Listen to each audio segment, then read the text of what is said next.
7 giugno, buongiorno, ben ritrovati, edizione straordinaria di Antenna 3. Il Veneto entra oggi in zona bianca. Questa è la notizia di fatto della giornata. Non ci saranno tantissimi cambiamenti, probabilmente il più evidente è quello di stasera, quando, una volta abolito il coprifuoco, potremo vedere sulle strade il riversarsi di tante persone, soprattutto giovani, anche perché ad esempio è finita la scuola, l'ultimo giorno di scuola è stato il 5 di giugno, quindi sicuramente ci saranno molti giovani per le strade della nostra regione. Vengono meno molti limiti, riaprono oggi i parchi tematici, ci collegheremo direttamente con Gardaland più tardi in questa edizione straordinaria, e poi nessun limite all'interno dei locali, si potrà ovviamente consumare al banco. L'unico limite che rimane è quello dei 6 posti al tavolo al chiuso, mentre all'aperto le tavolate potranno essere ampie. Ripartono le sagre, ripartono le piscine al chiuso, di fatto il mondo economico riparte, e essere bianchi significa avere un rischio basso di contrarre il Covid. Noi ci colleghiamo subito con il senatore Andrea Ferrazzi. Buongiorno senatore. Buongiorno a lei, buongiorno a tutti. Senta, come vive anche personalmente questa giornata? Una giornata che ci racconta che il percorso fatto è stato buono, che la campagna di vaccinazione sta andando avanti, che insomma ci stiamo lasciando alle spalle questa terza ondata, proprio anche personalmente. Ma è una bella giornata. Poi sai, io ho 3 figli che hanno sofferto moltissimo, come tantissime persone purtroppo in questi parecchi mesi, moltissimi mesi di pandemia nel nostro paese, quindi è un giorno di festa per tutti, è un giorno di festa perché è finita la scuola, è un giorno di festa perché c'è la possibilità nella nostra regione, così come nelle regioni bianche, di stare fuori di casa dopo le 11. È certamente un momento importante. Ieri e l'altro ieri abbiamo vaccinato nel nostro paese 1.200.000 persone. Probabilmente saremo in grado di vaccinare tra pochi giorni fino a 700.000 persone al giorno. Abbiamo aperto le vaccinazioni anche a tutti, diciamo, i nostri ragazzi e ragazze, anche molto giovani, e la risposta tra l'altro anche dei ventenni è molto positiva, perché sta emergendo che c'è una grande disponibilità alla vaccinazione, e questo è un risultato straordinario anche dal punto di vista del blocco del virus, della circolazione del virus. Insomma, è una notizia importante anche perché dà aria, ossigeno alle attività economiche. Insomma, di questo ce n'è assoluto bisogno. Senta, adesso Figliuolo tra l'altro ha già dichiarato, lasciato delle dichiarazioni all'ANSA che stiamo raggiungendo sicuramente l'immunità di comunità e stiamo verso l'immunità di gregge. Una terza dose potrebbe mettere davvero a riparo al Paese da una possibile quarta ondata, perché c'è ancora un po' di diffidenza, l'abbiamo raccolta anche noi girando tra le attività economiche, che questa sia un po' una chimera e che il contagio possa tornare ad essere visibile come lo è stato lo scorso anno, già a partire da ottobre. Però giustamente, come dice lei, i dati della campagna vaccinale fanno ben sperare. Sì, ma questo non vuol dire che ci dovrà essere un rompete le righe. Io ricordo benissimo la scorsa estate, nel mese di luglio, fine luglio, se lei ricorda, no? In particolare sembrava che la pandemia fosse finita. Ricordo anche alcuni senatori autorevoli raccontare al Parlamento: ma di cosa stiamo parlando? È tutto finito, il virus non c'è più, apriamo tutto. Apriamo per esempio i locali in Sardegna, e poi abbiamo visto cosa è successo anche a partire dalla Sardegna. Certamente quest'anno abbiamo un'arma in più straordinaria, che è il vaccino, e che sta dando degli ottimi risultati nel nostro paese come in molti altri paesi. Però questo non vuol dire che dobbiamo abbassare la guardia, cioè la mascherina vanno tenute, la sanificazione vanno fatte, la responsabilità e l'intelligenza deve sempre guidare tutti i nostri comportamenti. Però certamente, insomma, c'è luce adesso, no?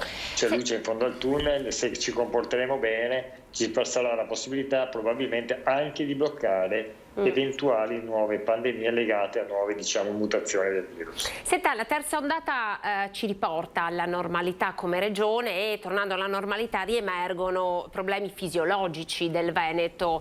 Parlo di Venezia ad esempio. Abbiamo visto questo weekend le varie aggressioni che ci sono state ai vaporetti ACTV, personale, pochi mezzi e ancora grosse difficoltà, e poi l'altro tema è quello del delle grandi navi. Ha visto ieri, abbiamo raccontato, anche documentato proprio in diretta, la protesta del comitato No Grandi Navi, perché è salpata la prima nave da crociera. Quindi è tornato tutto come prima? Ma non deve assolutamente tornare tutto come prima, perché vede, questa pandemia ha detto molte cose, ha comportato un sacco di sacrifici.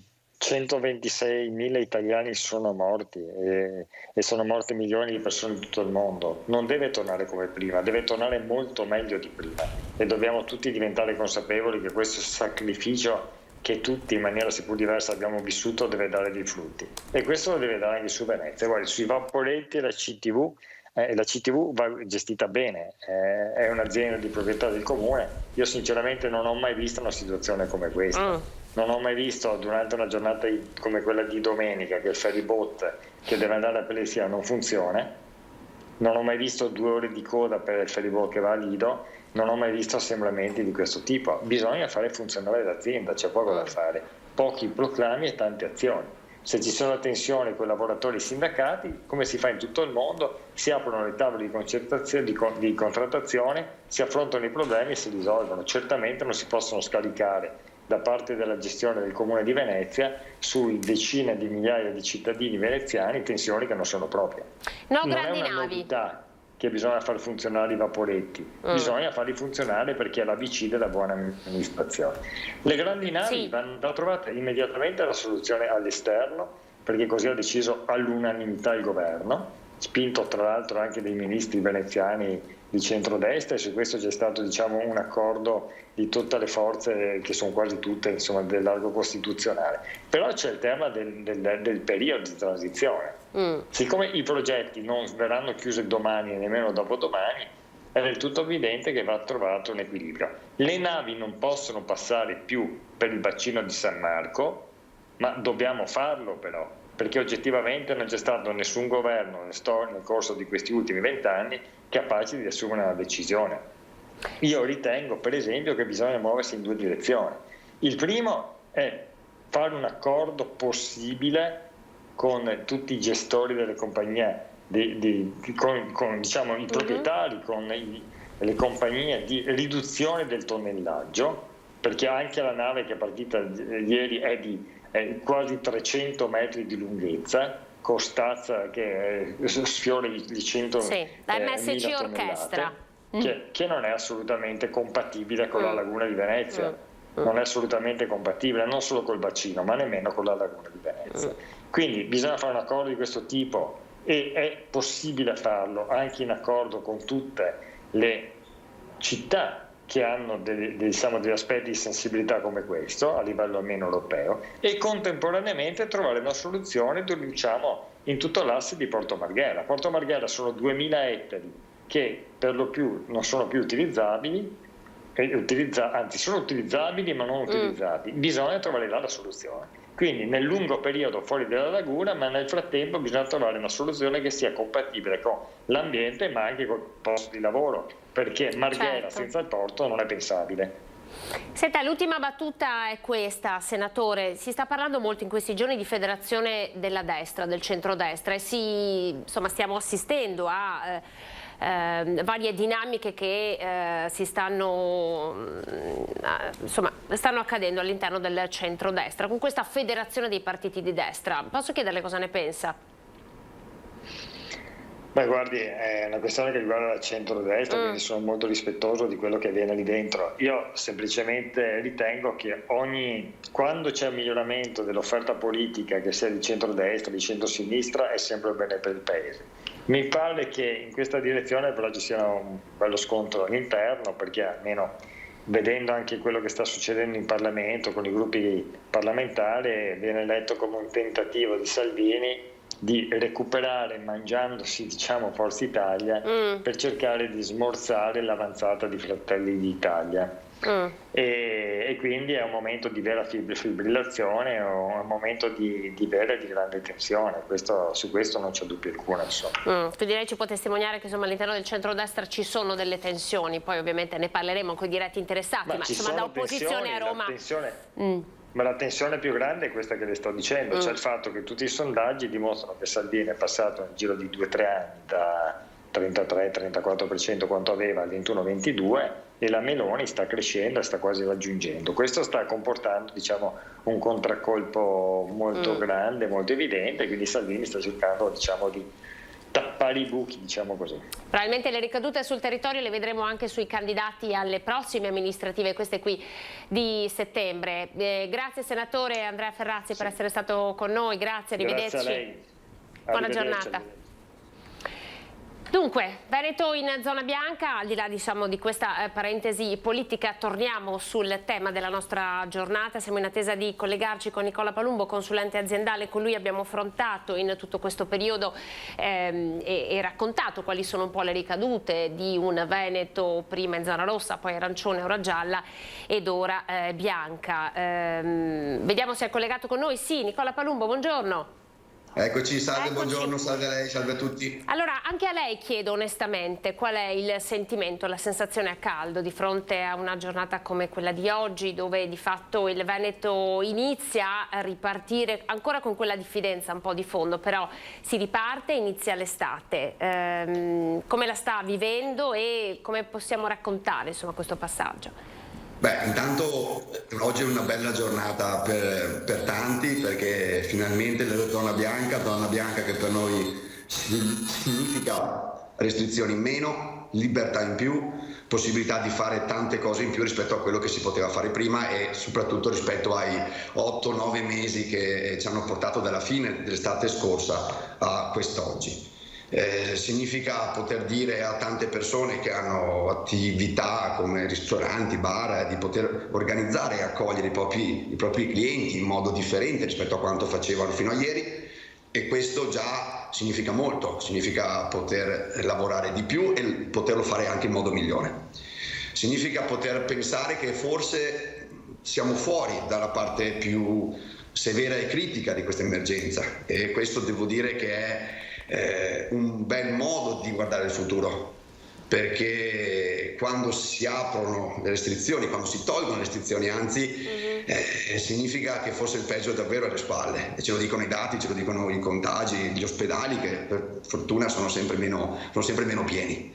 Ci sono davanti a noi delle sfide molto importanti, e vorrei che la spinta che questa zona bianca, che speriamo sia solida e che duri nel tempo e che non si torni più indietro, ma questo chiaramente sarebbe terribile, speriamo non succeda mai, ci possa portare a guardare alle prossime sfide del futuro con grande fiducia e con grande coraggio. Dobbiamo farlo per il territorio, per noi e per tutti. A proposito di territorio, Nicola, quello che abbiamo visto lo scorso anno accadere è che tanti dal territorio, ma insomma aziende anche in primis, si sono trovate impreparate di fronte poi alla nuova impennata di contagi, impreparata la politica, impreparato il territorio. Che cosa bisogna fare secondo lei perché questo non accada più e per potersi mettere al riparo? Dal punto di vista sanitario ce l'ha raccontato Figliuolo oggi, terza dose e andiamo verso l'immunità di gregge. Dal punto di vista anche economico il territorio come può prevenire una caduta eventuale? Intanto devo dire che rispetto all'anno scorso c'è molto più rispetto delle regole da parte che delle persone, che l'anno scorso forse non avevano compreso bene, ma in primis forse l'emergenza e la criticità così severa dell'emergenza. Oggi invece vedo tante persone che ormai hanno inserito nel loro database mentale il fatto di dover portare le protezioni, di dover rispettare le distanze, e questo chiaramente si rispecchia anche nel mondo dell'azienda, dell'impresa che vive di persone e degli atteggiamenti delle persone. E poi è chiaro che oggi ci sono linee guida, protocolli molto più precisi, molto più puntuali che le aziende stanno rispettando e che, diciamo, rispetto all'anno scorso sono entrate anch'esse nel vivere comune dell'azienda. Un anno fa c'era molta più incertezza, ricorderà bene quando si parlava delle linee guida per le riaperture del 18 marzo 2020, oddio quante persone, ogni metro quadro si iniziava a parlare, ricorda? Quindi era tutta una situazione, come devo mettere le sedie, come devo mettere i tavoli. Oggi sappiamo tutto come dobbiamo fare, oggi sappiamo esattamente come dobbiamo relazionarci con le altre persone. Quindi anche il mondo dell'azienda, che è un mondo fatto di persone avrà un beneficio. Un altro termine è quello della programmazione economica. Oggi sappiamo che questa emergenza almeno ci ha posto davanti a noi una cosa molto, molto chiara. Non siamo destinati a crescere per sempre, ci saranno sempre e sempre di più forse delle crisi che saranno di natura finanziaria, di natura sanitaria, di altro tipo, e che ci impongono anche un diverso modo di programmare il futuro, di programmare gli investimenti, di programmare le assunzioni, programmare un modo di fare business che deve adattarsi a ciò che abbiamo imparato in questa fase.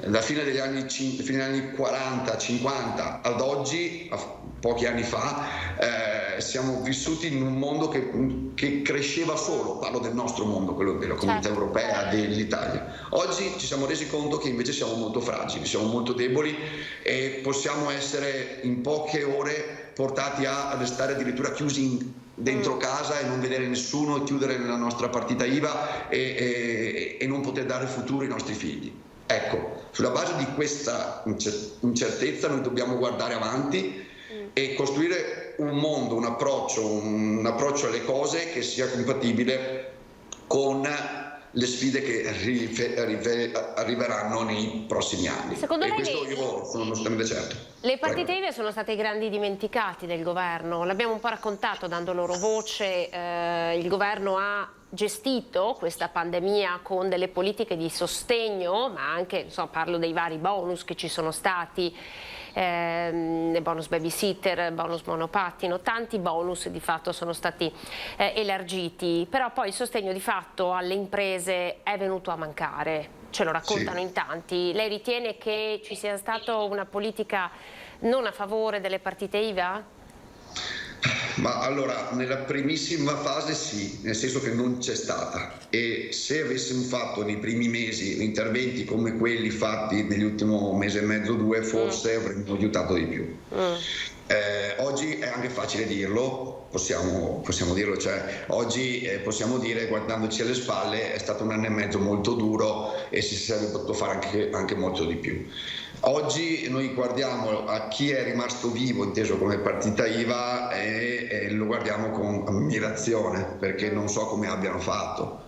Sono arrivati pochi soldi, arrivavano con parametri che erano fuori dal buonsenso e dalla logica, e soprattutto siamo in uno Stato che ha delle risorse scarse, molto più scarse rispetto ad altri paesi europei.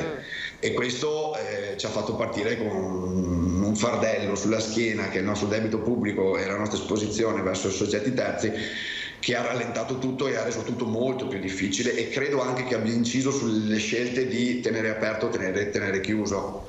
Cioè tanti posti in Europa, Germania, Francia hanno chiuso per mesi perché potevano dare molte più risorse ai loro imprenditori. Noi qui abbiamo cercato con le fasce colore di lasciare qualcosina aperto per dare qualche risorsa in meno, perché credo che non ce ne fossero proprio. Quindi questo ci insegna che prenderci cura delle finanze pubbliche non è solo un esercizio così di finanza, ma è proprio un principio cardine che poi torna estremamente utile laddove poi quelle risorse diventassero indispensabili, come in questa fase. Senta, non posso non chiederle, visto che oggi è giorno di ripartenza e vogliamo viverlo così anche noi, del Palio di Montebelluna, immagino che stia scaldando i motori. Sì, senza dubbio, siamo attivi già da un mese e mezzo in maniera quotidiana. Domani sera abbiamo un incontro importante con Trade, con cui cercheremo di buttare giù un po' le linee guida, i punti chiave. Ovvio che pure noi siamo in una fase di attesa, perché ad oggi delle manifestazioni come quella nostra sono concesse solo in piccola parte, solo per una porzione, diciamo, del nostro modello, e quindi in accordo con il sindaco stiamo aspettando passo dopo passo gli sviluppi e cosa ci verrà concesso per poter arrivare pronti. Senza dubbio però il Palio quest'anno ci sarà, se il virus ce lo concede, certo. Ma insomma noi siamo pronti, ci faremo trovare pronti e sarà un grande palio, seppur magari in una situazione di contingentamento o di restrizioni importanti. Sicuramente abbiamo tutti un po' imparato varie categorie di persone, ma come esseri umani, ma anche come titolari di azienda, come presidenti di palio, come tante altre figure che di fatto impersoniamo nella vita, ad adattarci, no? A saper essere flessibili. E anche noi abbiamo raccolto proprio questo quando sabato siamo andati tra bar e ristoranti per chiedere il loro parere sulla norma dei 6 posti al tavolo al chiuso, e ci siamo sentiti dire: prendiamo quello che arriva, cioè noi ci adattiamo e sulla base di questo costruiamo il nostro business. Insomma, e questo è davvero, direi, un plauso, no? Per come si è riusciti e si è imparati a gestire questa emergenza che di fatto non è ancora finita. Palumbo, grazie per essere stato con noi, arrivederci, buona giornata. Arrivederci. Nicola Palumbo, consulente aziendale, ora ospite. Adesso andiamo in pubblicità, tra pochissimo in collegamento dal Teatro Toti Dal Monte. Anche qui finalmente si riparte con il sindaco di Treviso Mario Conte, ma prima la pubblicità.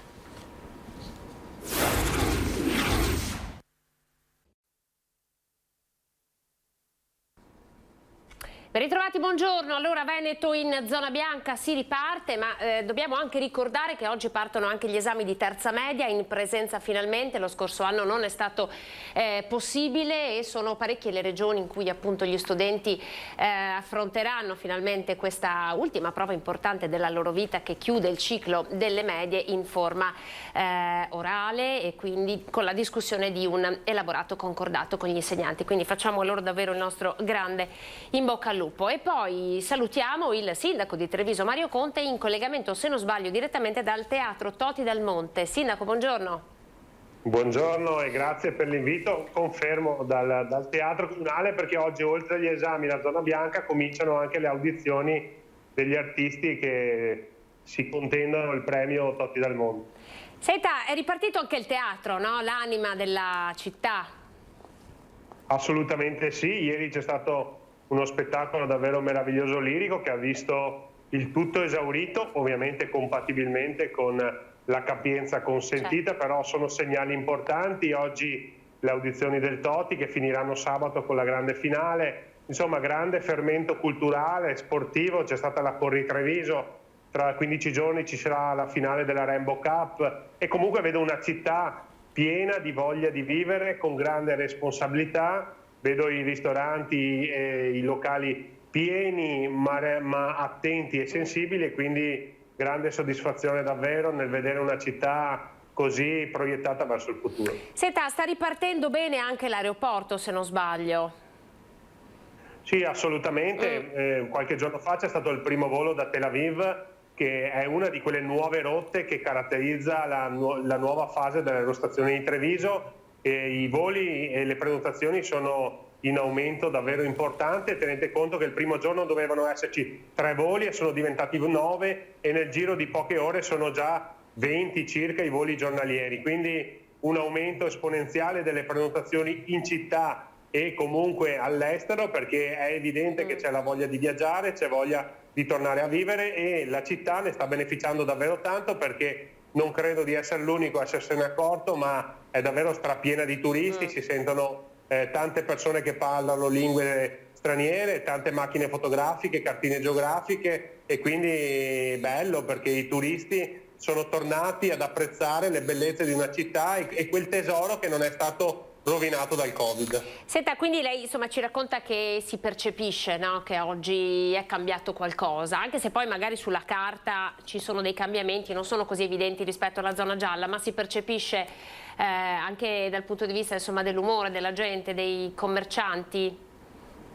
Beh, abbiamo sempre parlato degli aspetti economici e sanitari di questa pandemia, però non dobbiamo dimenticarci degli aspetti psicologici e morali, no? E quindi questa zona bianca comunque ci consente anche da un punto di vista morale di fare un ulteriore passo verso quella normalità che ormai desideriamo da 15 mesi, 15 lunghissimi mesi, che ci hanno visto tra l'altro protagonisti di lockdown totali. Cioè abbiamo tutti in mente, oltre ovviamente alle vittime della pandemia, anche le città deserte. Quindi oggi tornare a riparlare di turismo, di programmazione, di eventi, di teatri, di cultura, di bambini, è qualcosa di davvero straordinario, ci riempie il cuore di gioia, ma soprattutto lo facciamo consapevoli di rappresentare delle comunità eccezionali, perché non lo dico per sviolinare i miei cittadini, però si stanno dimostrando proprio in queste ore davvero fantastici, perché stanno interpretando nel migliore dei modi questa che è una nuova fase di convivenza con il virus, perché ricordiamo che non è ancora stato totalmente sconfitto, ma lo stanno facendo con grande responsabilità, sono davvero straordinari. Senta, in ultima battuta le chiedo, lei questa sera alle 11:30 sarà in giro per Treviso per capire un po' l'effetto di questo, insomma, del fatto che il coprifuoco sia sparito, non teme che ci possa essere un liberi tutti pericoloso? No, io credo che anche la scelta comunque di arrivare gradualmente a questa zona bianca, a volte magari con delle decisioni che hanno suscitato in noi un po' di perplessità, però sia servito proprio ad abituarci ed avvicinarci anche da un punto di vista emotivo a questa sorta di nuova libertà, quindi sono convinto che non ci saranno situazioni particolari. Sicuramente anch'io celebrerò alle 22:59 la fine del coprifuoco, ma lo farò in modo assolutamente sobrio, facendo magari 2 passi per la città e incrociando gli sguardi dei cittadini. Grazie Sindaco, arrivederci, buona continuazione. Grazie a voi, un abbraccio. Arrivederci, noi diamo subito la linea a Marghera con la diretta del presidente Luca Zaia. Dovrebbe inventarla. Quindi grazie anche a tutti i volontari che ci lavorano alla Città della Speranza, grazie a tutti i donatori, perché si è fatto un centro di ricerca unico al mondo grazie alle donazioni e la voglia di fare, la determinazione ovviamente di chi porta avanti questa sfida. Prego.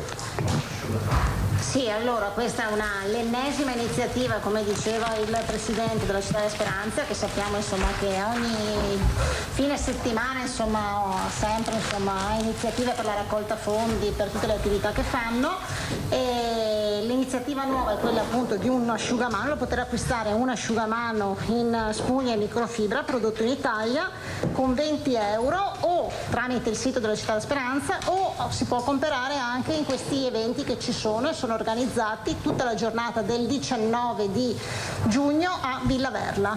Facciamo vedere l'asciugamano? Sì, facciamolo vedere, eccolo qui, guardate che bello. Eccolo qua.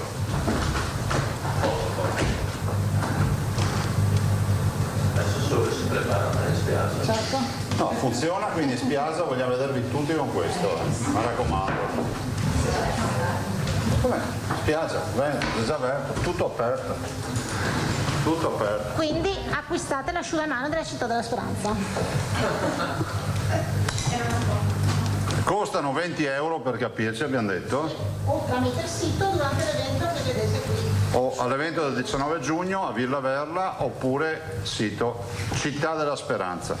Beh, insomma, ma anche un'occasione per fare un omaggio a qualcuno, a qualche amico, un compleanno, una cerimonia, un pensiero, 20 euro, e si aiuta ovviamente la ricerca.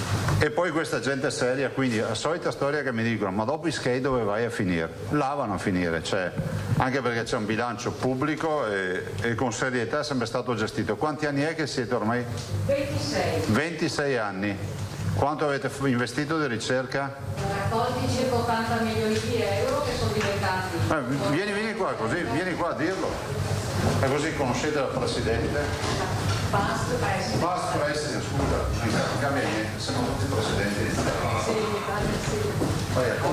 Grazie. Stefania Fochesato, che è stata Presidente della Città della Speranza. Prego, ormai 2 numeri sulla città e cosa ha fatto? Allora, nata 26 anni fa, abbiamo costruito prima a Padova il reparto di accoglienza per i bambini quindi con patologie oncologiche, e poi la Torre della Ricerca, che è il più grande centro ricerche a livello europeo. Ad oggi abbiamo 300 ricercatori e credo sia importante dire che tutte le leucemie, linfomi e sarcomi in Italia è fatta da noi la diagnostica avanzata. Significa che un ospedale di riferimento, può essere il Bambin Gesù piuttosto che il Gaslini, fa la prima diagnosi, poi arrivano da noi i campioni, viene fatta l'analisi molecolare. Significa dare maggiore opportunità di guarigione, quindi meno rischio recidive, di conseguenza meno rischio di perdere bimbi. Il nostro scopo è quello di aiutare tutti i bimbi in Italia e di migliorare sicuramente anche la ricerca, perché come sappiamo siamo all'85% per alcune leucemie, ma non è 100%. Sostenerci anche con iniziative come l'asciugamano, come la partecipazione agli eventi ci permette di avere qualche ricercatore in più che ci avvicina a quel 100%. Quindi grazie per chi parlerà di noi, per chi ci sosterrà e per chi ci è vicino. Ringrazio sempre il governatore Zaia, che non dimentica mai di sostenerci, e l'assessore Lanzarin, che devo dire proprio ci dà una mano sul territorio tantissimo. Grazie. No, grazie a voi, grazie veramente di cuore. Ecco, io aggiungo solo una cosa, che quanti volontari siete? I volontari sono tantissimi, è difficile addirittura calcolarli, perché a seconda degli eventi, diciamo, tutti si mettono a disposizione. Vedo qua l'Arma dei Carabinieri, vedo Protezione Civile, vedo persone normali, vedo mamme, famiglie. I volontari è difficilissimo perfino calcolarli, perché a seconda dei momenti le persone ci sono. E molti, se non la stragrande maggioranza di chi opera, di chi segue la Città della Speranza, voglio ricordare che ha subito anche questa vicenda familiare, quindi hanno toccato da vicino il problema. Compresa me. Nasce da lì. Infatti, lo facciamo perché abbiamo perso i nostri bimbi e il nostro concetto che non vogliamo che succeda più, quindi ci siamo totalmente dentro per questo.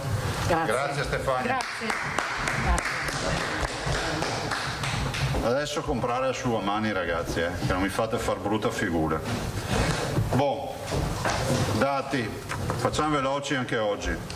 Tamponi molecolari 5.457.000, tamponi rapidi 4.895.000, totale 10.353.000.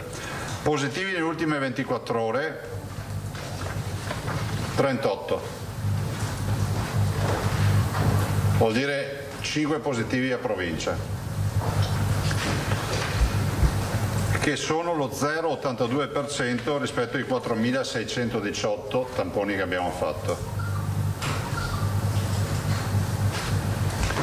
Positivi dall'inizio della tragedia 424.040.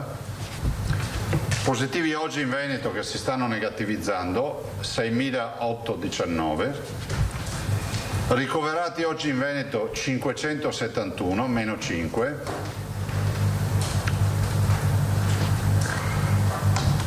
Questi 571 sono così suddivisi: 506 in area non critica, 65 nelle diverse terapie intensive del Veneto, meno 1 e meno 4. L'area non critica dei 65 si somma ai 3,42 non Covid in terapia intensiva, sono 407 in totale. Totale dei decessi 11.581 più 1. Ripeto, siamo ancora l'8ª regione in Italia e quella tra quelle che ha avuto, diciamo, che più colpite, che ha meno decessi, lo dico a titolo di informazione. Dimessi 21.846. Allora, due ragionamenti.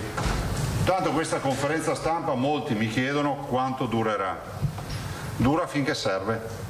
Nel senso che di certo noi abbiamo anche altre cose da fare, di certo è un impegno per me, l'assessore e tutti quelli che lavorano per noi, ma grazie al vostro prezioso aiuto, e qui mi sento di ringraziare tutta la stampa, ma non è un addio, è solo un intermezzo, riusciamo ad avere la campagna vaccinale più performante d'Italia. Sapete qual è il vantaggio del Presidente della Regione e dell'assessore? Che venire qui e dire ragazzi si apre una categoria vaccinale e dopo un'ora ai 170-200.000 prenotazioni lo può fare solo il Veneto, grazie a questo marchingegno di comunicazione messo in piedi, quindi grazie a tutti. Quanto durerà? Finché avremo comunicazione utile ai veneti. Ve lo possiamo dire senza problemi, perché nella prima fase sono stato letteralmente stalkerizzato da chi sosteneva che facevano la conferenza stampa per le elezioni. Siccome elezioni noi non ne abbiamo, con serenità vi diciamo resterà in piedi finché servirà ai veneti. Oggi avremo due comunicazioni importanti per i veneti.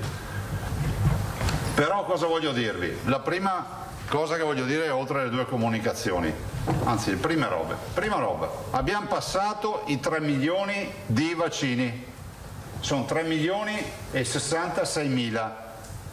È straordinario perché abbiamo passato i 3 milioni di inoculazioni.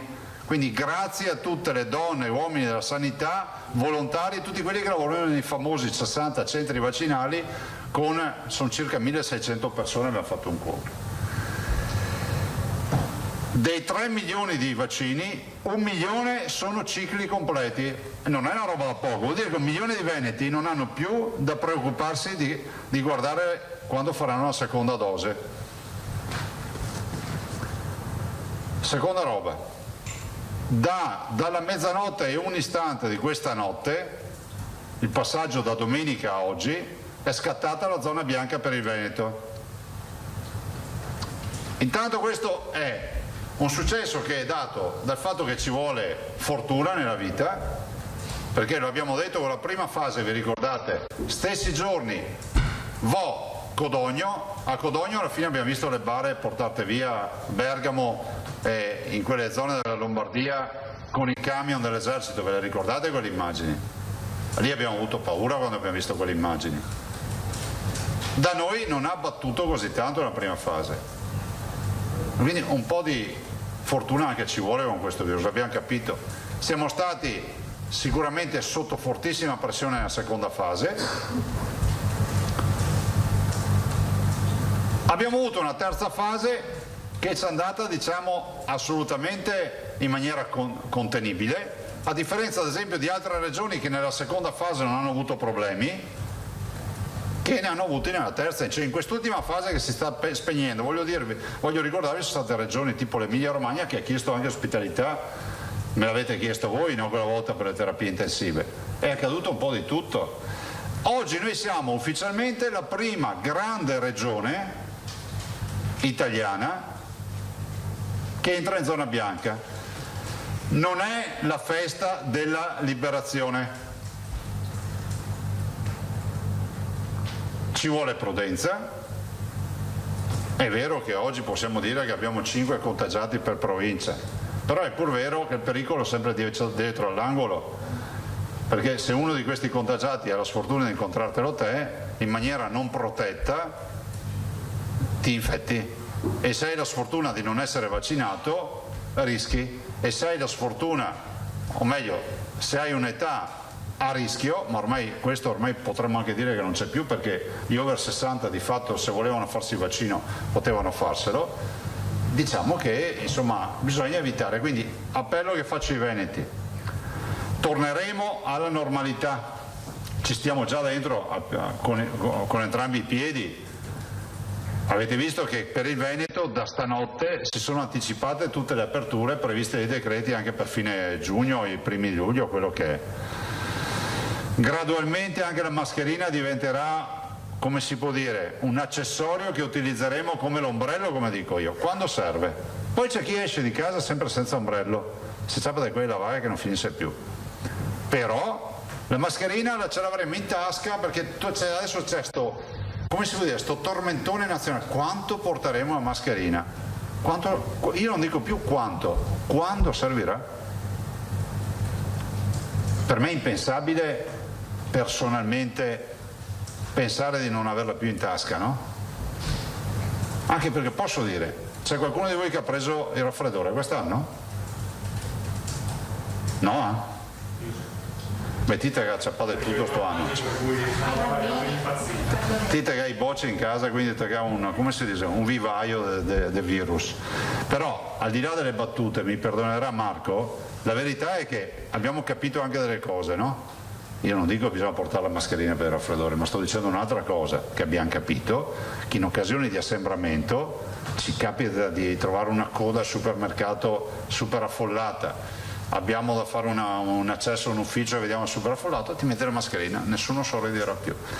Quindi ai veneti faccio veramente appello, abbiamo fatto un grande lavoro di squadra, continuiamo a farlo, vivete, diciamo, questa fase di graduale normalità, perché è così. La stagione ci aiuterà, quindi ci aiuterà nella ristorazione, nei bar, vivremo sempre di più all'aperto, insomma le temperature ce lo permettono, no? E penso che questo sia utile ad aiutarci a far cosa? A chiudere la campagna vaccinale. a fare in modo che si possa fare il giro di boa completo, che è il vero nostro grande obiettivo. Sentite, sui vaccini si può dire di tutto, ci possono essere ancora dei punti di domanda, però una cosa ad oggi è certa, che chi è vaccinato non si ammala. Noi abbiamo svuotato gli ospedali.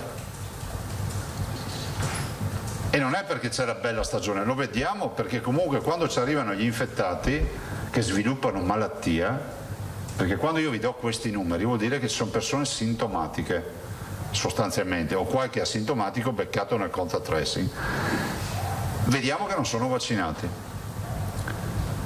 Quindi appello che faccio ai veneti, ancora pancia a terra, lavoriamo per venirne fuori bene, noi ci stiamo mettendo il massimo di impegno qui in regione, assieme a tutta la squadra, continuiamo con le vaccinazioni, però poi un po' di attenzione ci vuole ancora, un po' di attenzione ci vuole ancora.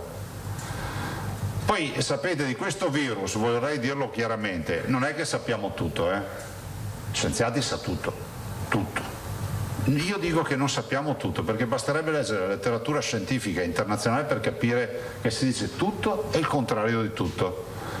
Potrei farvi 1000 esempi, dalla mascherina che non serviva utilizzarla all'inizio, vi ricordo, al ruolo degli asintomatici. Vi ricordo che quando io feci fare i famosi tamponi di Vo, l'OMS diceva che i tamponi andavano fatti solo ai sintomatici, quindi noi non avremmo mai trovato 83 asintomatici a Vo.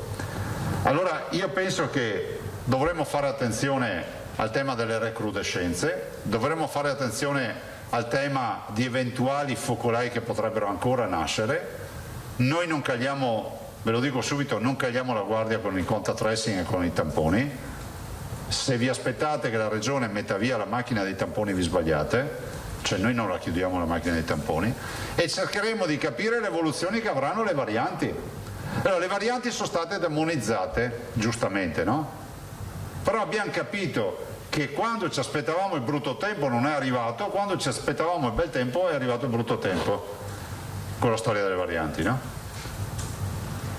Allora io penso che oggi il mondo scientifico dice che la copertura dei vaccini rispetto alle varianti è assolutamente performante. Questi vaccini verranno sicuramente modificati adesso per la prossima stagione. Ci stiamo preparando a una terza dose e ci sarà, no? Chi vorrà fare il richiamo è giusto che abbia la possibilità di di farsi la copertura. Io oggi vi dico questo, quali sono i due annunci? Ne ho uno, diciamo, più come si dice, più di contingenza e anche umano. Siccome siamo entrati in zona bianca e siccome qualcuno vorrà anche sposarsi, avrà delle celebrazioni, ci sarà una cresima, un battesimo, allora io dico questo: chi ha le partecipazioni avrà un canale preferenziale per vaccinarsi subito. Chi va al matrimonio, per farla in sintesi, va nella piattaforma, ve la spiego bene, registrerà il suo codice, forza il sistema, con la forzatura c'è il forza il sistema, troverà se è invitato a un matrimonio, clicca e lì si fa il vaccino in tempo reale.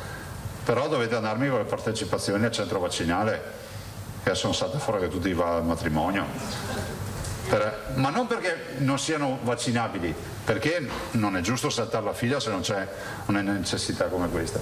Però c'è un saltafile. Gli over 60, traduco, tutti quelli che hanno più di 60 anni, quelli che capite 60 anni, lo dico anche in inglese? No, l'ho detto prima.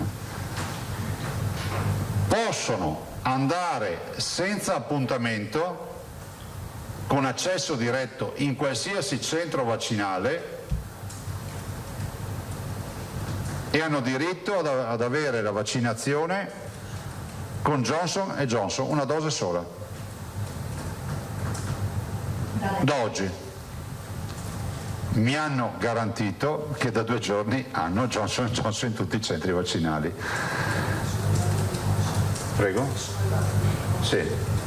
Quindi chi ha più di 60 anni non è ancora vaccinato, ha deciso di vaccinarsi, magari al computer, non sa, e gli rompe le balle andare in farmacia a farsi la prenotazione eccetera, può andare in un centro vaccinale senza prenotazione, senza appuntamento, e dire: io ho più di 60 anni, gradirei per favore di fare la mia vaccinazione con una dose sola di Johnson & Johnson.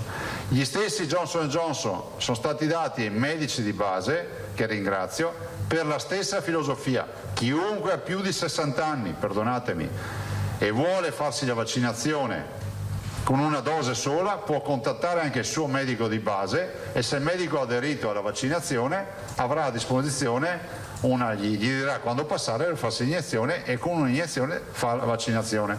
Quindi faccio appello a tutti quelli che hanno più di 60 anni, approfittatene, non so quanti giorni dura, sembra quasi di vendere pentole, ma non è così. Approfittatene, perché non ne abbiamo tanti, ne abbiamo 70.000, è vero che non sono così tanti, ormai non ne abbiamo tantissimi ancora da vaccinare, 70.000 vaccini abbiamo. Sì, Johnson & Johnson, distribuiti in tutti i centri vaccinali per agevolare, posso dire, anche quelli dell'ultimo minuto, quelli che magari gli rompeva le balle far 2 vaccinazioni. Ecco, un'iniezione sola, il vaccino si fa. Dalla prossima settimana probabilmente, ci diceva la dottoressa Scroccaro, lo mettiamo a sistema questo modello anche per le farmacie. Cioè, alle farmacie peraltro daremmo a regime Moderna, cioè Johnson & Johnson per fare sta roba over 60, e comunque Moderna perché dal punto di vista di spacchettamento, tracciabilità è più facile da gestire rispetto ai problemi che abbiamo su Pfizer. A me sembrano 2 cose straordinarie queste. Adesso c'è da capire. Voi sapete, ve lo dico subito perché so che qualcuno questa mattina l'ha già chiesto al nostro ufficio stampa, noi confermiamo che non facciamo gli open day per gli under 60 con AstraZeneca e Johnson & Johnson. Voi sapete che abbiamo tenuto questa linea, voi siete testimoni del primo giorno che io vi ho detto in Veneto si utilizza dai 60 anni in su, andate a prendervi la registrazione del primo giorno, e ci rifacciamo alla direttiva dell'AIFA. Qualora ci dicessero tolgano questa, come si può dire, questa frase un po' dubitativa, perché adesso da raccomandato sembra sia fortemente raccomandato sopra i 60 anni, io non ve lo so dire, e capite che la responsabilità di andarlo a fare sotto i 60 anni è una responsabilità che noi non vogliamo maldestramente scaricare sui nostri operatori.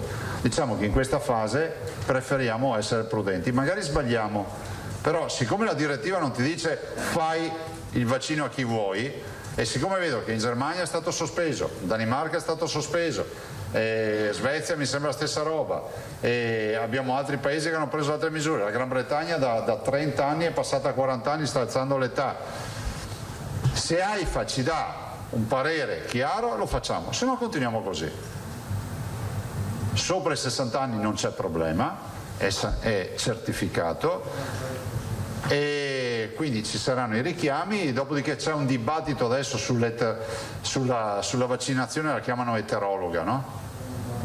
Ovvero la possibilità di fare il seconda dose anche di un altro vaccino. Vedremo se ci sarà un'espressione anche qui del CTS, di AIFA, non so di chi, vedremo cosa accadrà. Noi facciamo in modo di tenere la barra dritta. Attenzione che non stiamo accusando nessuno. Stiamo semplicemente rispondendo al fatto che continuano a chiederci perché non facciamo l'open day, perché no, con i nostri tecnici si è deciso così, cioè fare l'open day vuol dire aprire a tutte le età con un vaccino dove i nostri tecnici ci dicono in questa fase facciamo, e noi condividiamo ovviamente. Sì, non è una mancanza di attenzione, questo volevo dire. Dopodiché è legittimo fare l'open day, che sia chiaro, è legittimo farlo. Punto.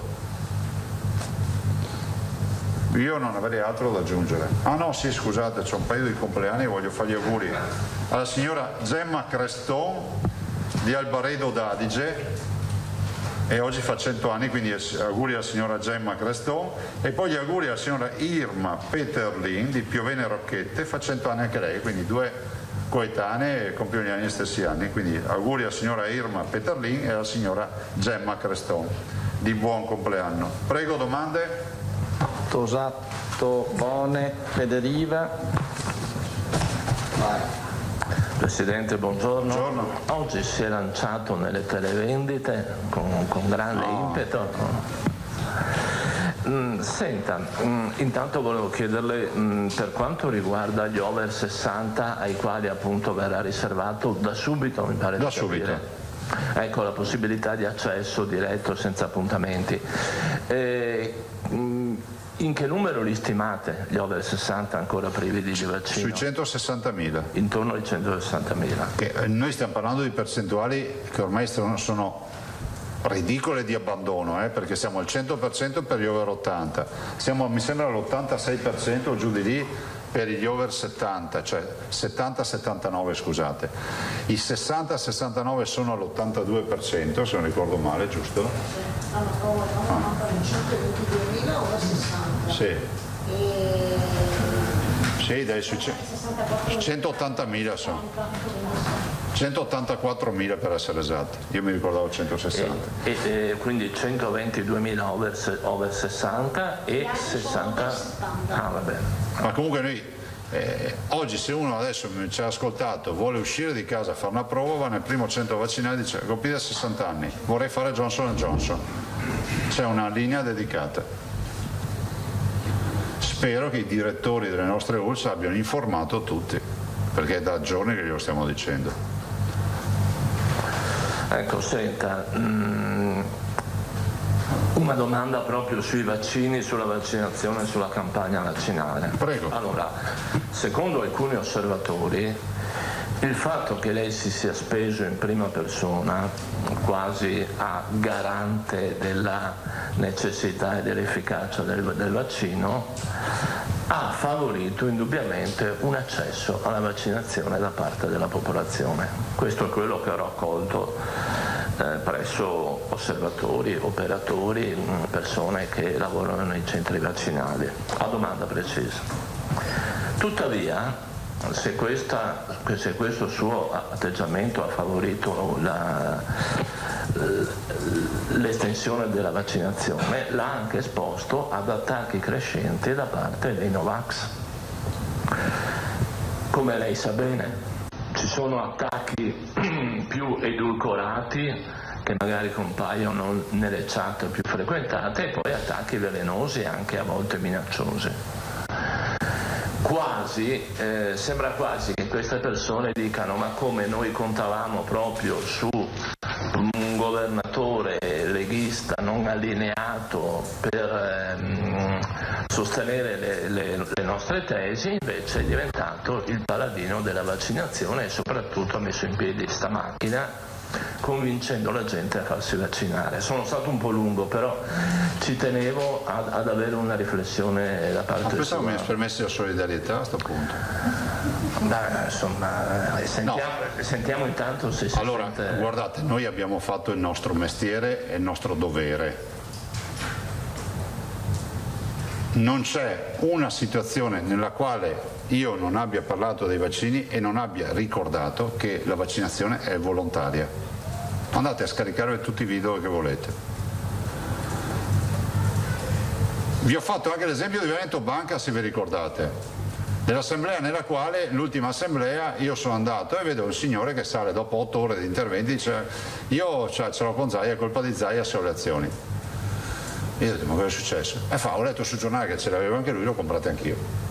Quindi qua emulazioni zero.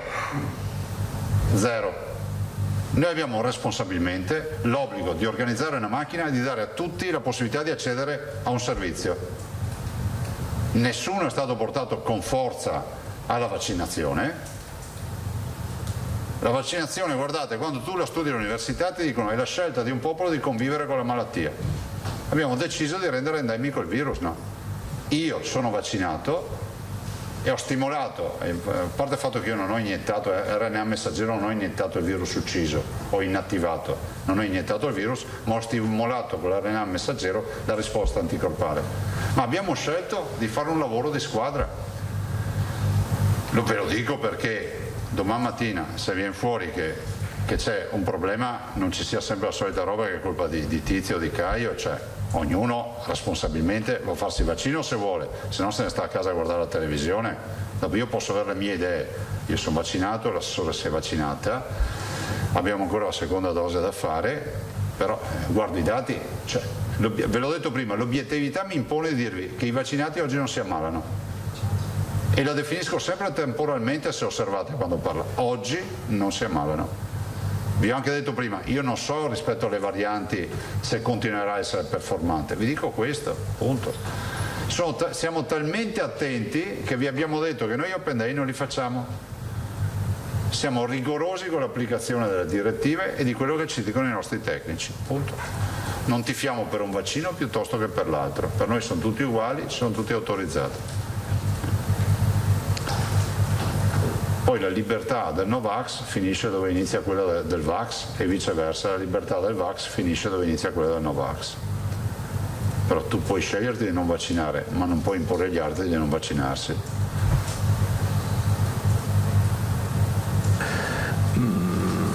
È stato posto a conoscenza, ha avuto sentore, ha avuto visione di una, come dire, di un atteggiamento minaccioso da parte dei Novax. Ma perché mi chiedi queste robe? Non so. Ma perché si leggono cose molto pesanti. Ah no, cioè, ne arrivano tutte le ore minacce qui. Non so, se le hai lette, segnale a qualcuno, non so, magari non abbiamo letto, non lo so. Nel senso che magari più che minacce esplicite, insulti molto pesanti che sembra quasi che invitino a, insomma, ma sentite, dovreste fare un punto della situazione voi, ma se il cittadino che è a casa e non ha gli strumenti per approfondire, si sente dire che il vaccino non serve a niente, che col vaccino si muore, che il virus non esiste, che basta curarlo a casa e come un'influenza non servono neanche gli ospedali, che abbiamo sbagliato tutta la programmazione, può darsi essere anche i più immuni del mondo, però poi vado fuori dal nostro contesto, vedo che le altre regioni hanno gli stessi problemi nostri, vado fuori dal paese, vedo che gli altri stati hanno gli stessi problemi nostri, vedo che l'OMS mi dice che ci sono stati 3 milioni e mezzo di morti nel mondo e si calcola che siano almeno 10 volte tanto, 8 volte tanto, non si capisce, vedo che comunque paesi che noi ritenevamo performantissimi, ve la ricordate, la prima fase siamo stati massacrati da bombardamento sull'efficienza tedesca, la Germania non vede più alba. Le avete viste tutti le casse, le fosse comuni a New York? Qualcuno avrebbe mai pensato di vederle forse in un film? Li abbiamo visti tutti i camion con le bare. Capite che si sono vendute anche tante suggestioni? Cioè io non parteggio per nessuno, ho sempre difeso la libertà vaccinale e continuo a difenderla. Dopodiché se è una colpa anche fare proprio un mestiere, pazienza. Grazie. Prego. Bene. Sì. Allora Presidente, un po' di domande velocissime di chiarimenti. Vai. Rispetto al tema della forzatura, solo matrimonio o qualunque cerimonia? Sì, per i matrimoni. Matrimoni, sì, quindi matrimoni. battesimi, cresime, no. Questo per matrimoni. Okay. Poi sul tema delle prenotazioni dei giovani, mi pare che ci siano numeri molto confortanti. Ottimi. Addirittura migliori di quelli degli over. Lei come se lo spiega questo successo tra i ragazzi che sono quelli che rischiano meno? Allora guarda, il meccanismo è molto semplice secondo me da un punto di vista di comunicazione, se vogliamo anche fra virgolette di marketing personale. L'anziano coniuga il vaccino alla vita, alla sua salute. Il ragazzo che ha coscienza che si ammalerà di meno e rischia molto di meno per ora, lo coniuga alla libertà. I ragazzi vogliono vaccinarsi per poter avere il Green Pass, ma è anche un fatto di coscienza del fatto che questo virus lo combattiamo facendo, la chiamiamo sempre immunità di gregge, e a volte quando la spiego l'immunità di gregge la si capisce subito con un esempio. Ve lo ricordate il flipper con la pallina? Il flipper con la pallina per fare il punto devi mettere la pallina in buca, no? Ci sono dei punti, e voi continuate a pigiare, a fare in modo che la pallina becchi sto buco. Ogni volta rimbalza da qualche parte, no? Allora, la pallina è il virus. I sistemi che la fanno rimbalzare, che non la fanno entrare in buca, sono i vaccinati. La rimbalzano sempre. La buca è il cittadino senza vaccino. Quindi più siamo vaccinati, più facciamo rimbalzare il virus, e questo dice: dove vado adesso? Ha bisogno di un ospite il virus per vivere. Fra l'altro questo è un virus che ha una bassa letalità, quindi tiene in vita l'ospite. Per questo ci ha dato molti più danni, perché se pensate abbiamo avuto dei virus nella storia, sono stati altamente letali, se lo prendevi morivi, però aveva un periodo ristretto dopo di permanenza, perché ammazzando l'ospite succedeva questo. Però ecco, quindi è fondamentale, io voglio vederci anche questo, perché i ragazzi sanno di far parte di una squadra e la squadra non può prescindere dal fatto che la vaccinazione. Poi guardate, siamo orgogliosissimi perché i numeri che fa il Veneto con i giovani che si sono prenotati è pauroso. Poi si possono avere, so che li avete già mandati nei giorni scorsi, no? Sì, ma vediamo quello aggiornato di oggi, Carlo. Sì, con i dati per classe. Vi dico anche il mondo del turismo, abbiamo oltre 9.000, oggi vi daremo l'aggiornamento. Considerate che però dei 50.000 poi molti si sono vaccinati perché hanno più di 40 anni, più di 60. Per altri motivi. Poi Marco? No, perché mi risulta anche casi di ragazzi che si vaccinano con i genitori non vaccinati, ci sono anche situazioni un po' strane di questo tipo. Non sei casa tua, no? No, ancora sono piccoli. Perché... Ah, vero che sono sotto i 12. Va bene, poi due domande. Stranieri senza permesso e minori non accompagnati, quindi soggetti che hanno qualche problema di documenti, diciamo, vengono vaccinati lo stesso? Ah, guarda, noi abbiamo dato disponibilità, tanto per capirci, il cittadino, l'immigrato, lo straniero o il clochard, andiamo proprio ai limiti, per noi sono da vaccinare, punto e basta. Quindi la soluzione va trovata dal centro vaccinale, ma poi so che ci sono molti che si occupano anche di opere caritatevoli che ci danno indicazioni. Quindi l'indicazione di vaccinare, poi le USL devono trovare. Guarda, e noi vi abbiamo sempre detto, noi governiamo da 10 anni, 10 anni e mezzo, diciamo sempre una roba, che in Veneto gli ospedali e la sanità è aperta a tutti, a me non interessa se hanno i documenti o non ce li hanno, cioè è un fatto di civiltà, punto. Ma lo sapete, insomma, l'abbiamo sempre fatto. Non avete mai visto il nostro Veneto sulla stampa nazionale con polemiche perché non ha le carte, non ha carta d'identità, si curano tutti. Dopo bisogna che ci si comporti bene quando si va al pronto soccorso, non si demolisca tutto, no? O non peggio ancora si aggrediscano i medici come stiamo vedendo anche in queste ore. Va bene. E poi l'ultima è sulle visite arretrate. Abbiamo date? L'assessore sta seguendo da vicino. Speranza ha dato un dato del 42%, ma credo nazionale, di visite arretrate. Non so se è un dato replicabile al Veneto. Mi hanno confermato questa mattina che abbiamo chiuso, penso che già domani o dopodomani, quindi nei prossimi giorni, insomma, vi diamo il piano di recupero di liste d'attesa con tutti i numeri, anche perché non stanno più chiudendo. Prossimi giorni, adesso non so se è pronto per domani, però insomma hanno detto stanno chiudendo, quindi anche con il numero, come le recuperiamo, le aggiuntive per recuperarle. Va bene, aspettiamo, grazie. Prego. Fedeliva. Grazie, buongiorno Presidente. Buongiorno. A proposito dell'impegno che lei prima ha assunto sul fatto di non abbassare la guardia su tamponi e contact tracing, i bollettini hanno sempre più numeri risicati, vuoi perché il vaccino evidentemente sta dando i suoi risultati, vuoi perché la stagione aiuta, vuoi perché meno casi generano meno contatti, quindi si innesca un meccanismo virtuoso. I medici però ammoniscono appunto sulla necessità di non calare con l'attività di testing. Le chiedo, cambierà qualcosa nelle regole di sanità pubblica ora che la campagna vaccinale è arrivata a questi numeri? Per esempio, lo screening dei sanitari continua con la stessa periodicità?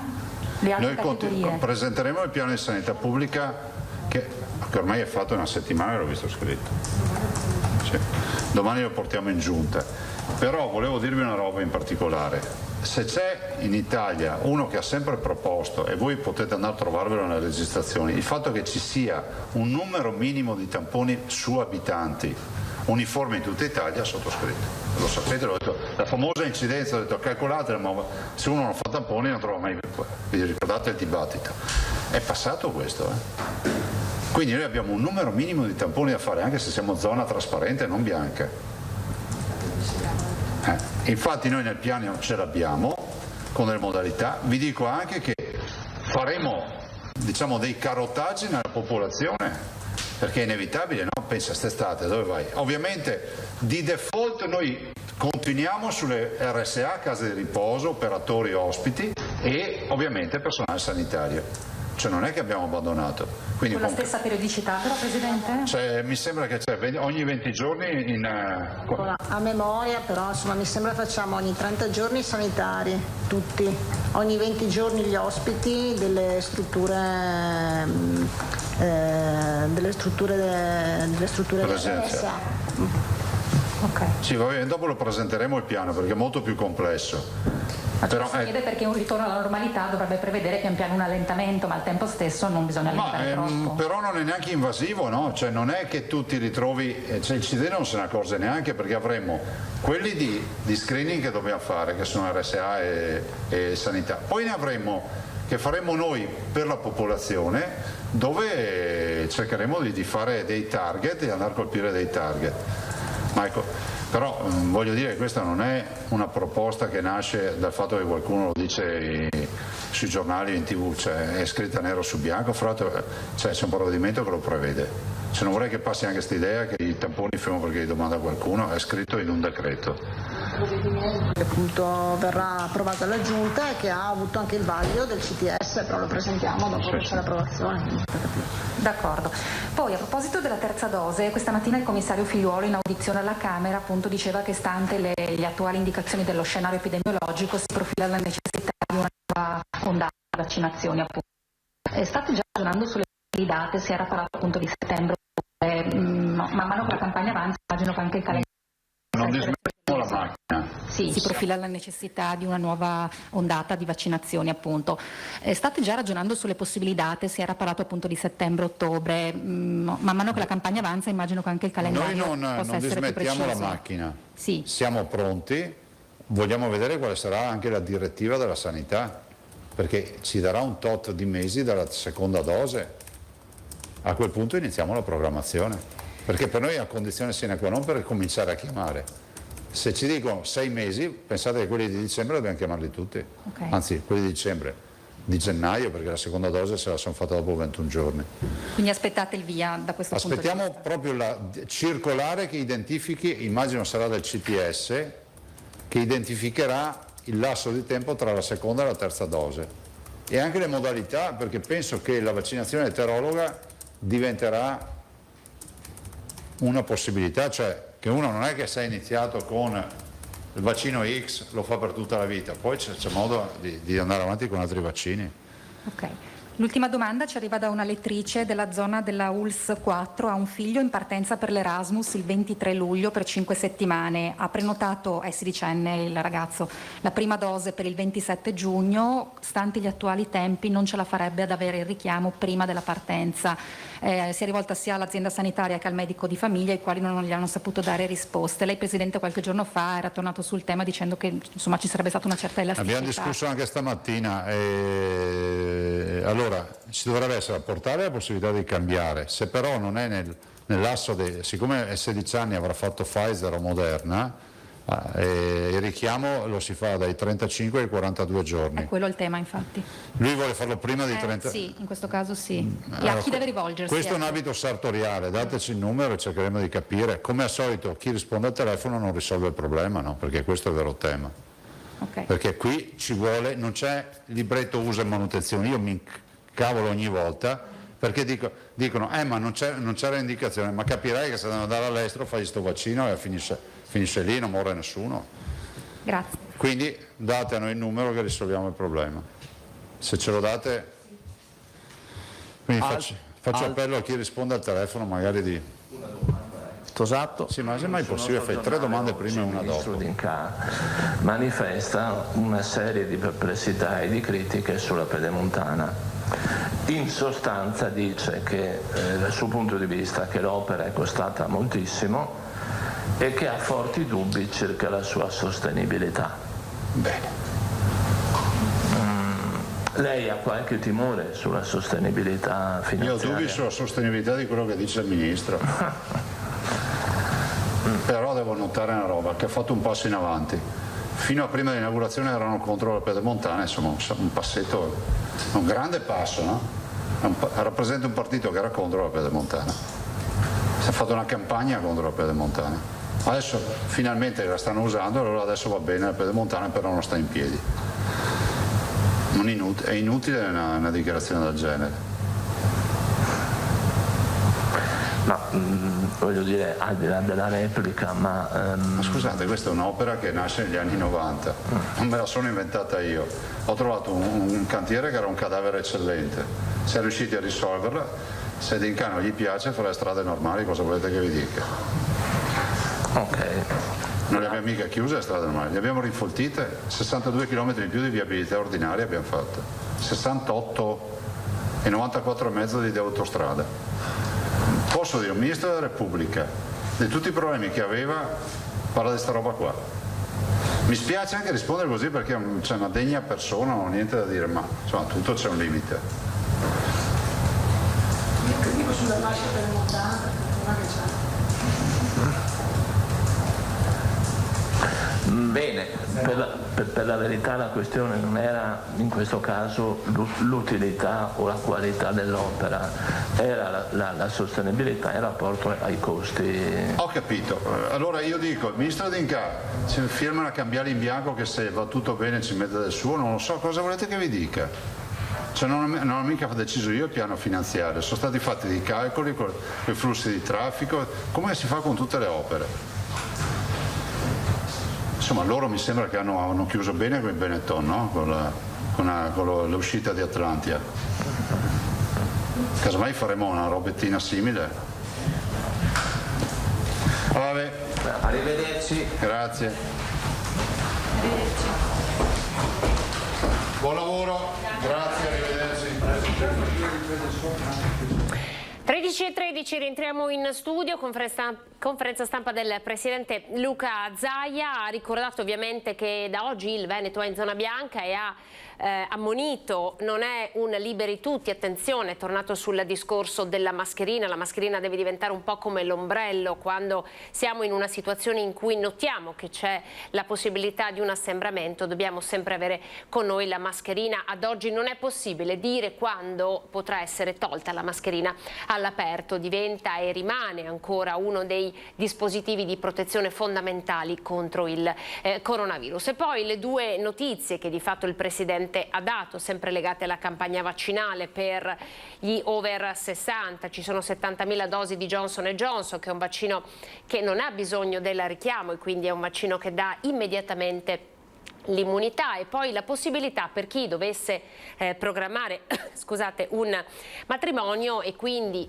sapete che per andare ad un matrimonio è necessario avere il Green Pass, dunque essere vaccinati oppure aver contratto il Covid o fatto un tampone. Bene, c'è una corsia preferenziale per chi dovrà partecipare ad un matrimonio e basterà forzare il portale della prenotazione dei vaccini e poi presentarsi il giorno della prenotazione con la partecipazione di nozze. Dunque diciamo con questa decisione la Regione Veneto vuole avvantaggiare tutto il sistema, quello legato al mondo del wedding, che di fatto è rimasto bloccato praticamente per 2 anni, quindi chi avrà l'invito ad un matrimonio avrà una corsia preferenziale per potervi partecipare. Queste sono un po' le notizie, poi ovviamente questa sera vi faremo riascoltare le parole del Presidente Zaia nel corso dei nostri notiziari. Noi andiamo avanti con la nostra edizione straordinaria. Tra pochissimo avremo al telefono l'event manager di Gardaland, perché appunto, come vi abbiamo raccontato, ripartono anche i parchi tematici. Gardaland è il parco tematico più grande di tutto il Veneto, e ripartono le sagre, ripartono le piscine al chiuso, tante attività ripartono con questo passaggio in zona bianca. Abbiamo alcune notizie purtroppo di cronaca da darvi. La prima ci porta nel Bassanese. Michele Merlo non ce l'ha fatta, ve l'abbiamo raccontato sabato, era stato ricoverato d'urgenza a causa di una leucemia fulminante. Il cantante è spirato nella tarda serata di ieri all'ospedale Maggiore, lo hanno comunicato i consulenti della famiglia in una nota. Le sue condizioni erano peggiorate nel corso delle ore. Da giovedì sera lottava per la vita a seguito di un'emorragia cerebrale causata appunto, come dicevamo, da una leucemia fulminante, malattia che l'artista non sapeva di avere. Immediatamente era stato trasportato all'ospedale Maggiore, dove era stato sottoposto d'urgenza nella notte tra giovedì e venerdì ad un delicatissimo intervento chirurgico appunto per l'emorragia cerebrale, e era in coma. Michele, lo ricorderete, di Rosà, quindi del Bassanese, aveva tanti talenti, aveva scalato le classifiche di Amici e sono tantissimi i commenti e il cordoglio di grandi artisti del mondo dello spettacolo che questa mattina hanno voluto ricordarlo. La prima è Emma Marrone, che ieri ha cantato al concerto, uno dei primi concerti che sono stati riaperti al pubblico, e ha dedicato proprio la sua esibizione all'amico e collega Michele Merlo, che appunto, come dicevamo, purtroppo non ce l'ha fatta.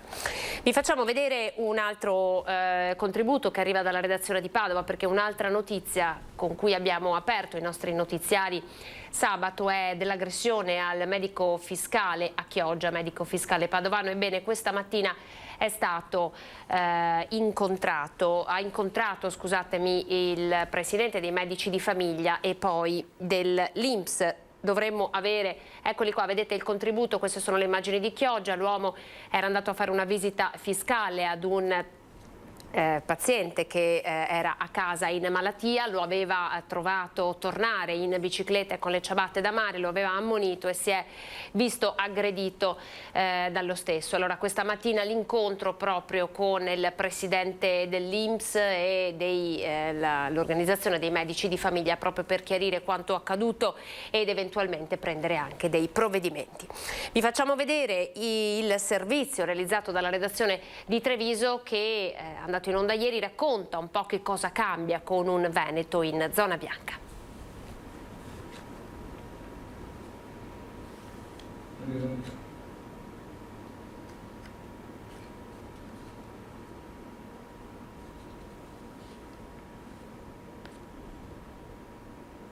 Dopodiché l'agognata zona bianca per il Veneto sarà realtà con la ripartenza di pressoché tutte le attività economiche e sociali, con l'eccezione dei locali da ballo, e ferme restando le ben note precauzioni: mascherine obbligatorie anche all'aperto, distanziamento e sanificazione.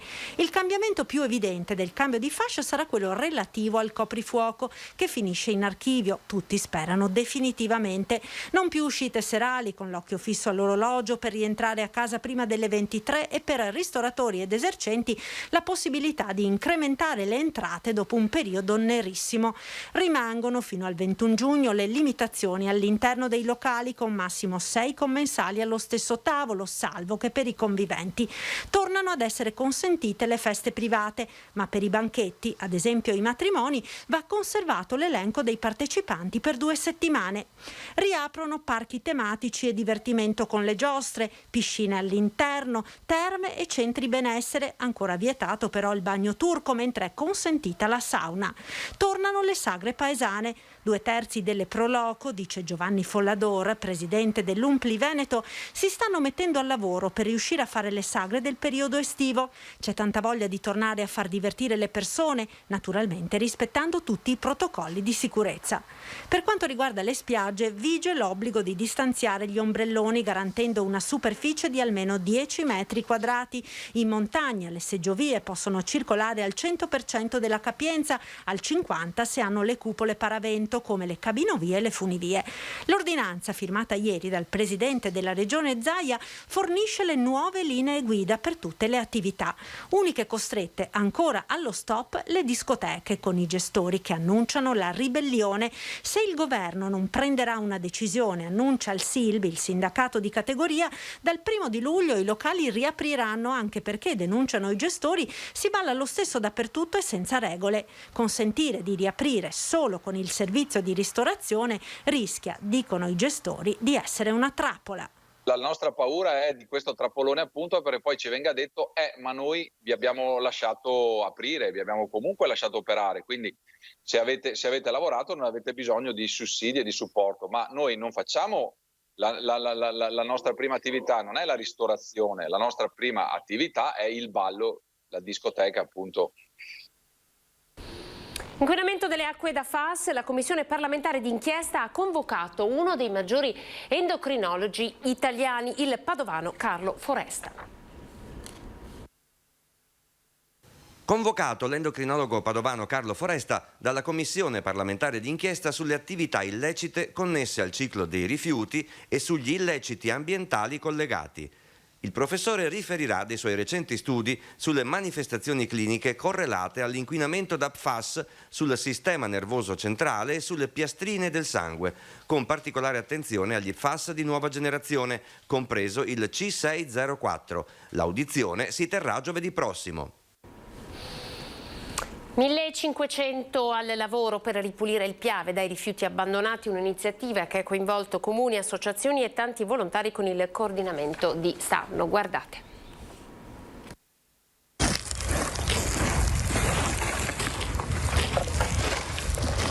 1500 volontari che, armati di guanti e sacchi, oggi hanno ripulito il greto del Piave dai rifiuti abbandonati. Si chiama Piavenet, la pulizia straordinaria del Piave, che ha coinvolto contemporaneamente 15 comuni rivieraschi della sinistra Piave e dell'Unione Montana Feltrina, con il coordinamento di Savno, Consiglio di Bacino e CIT.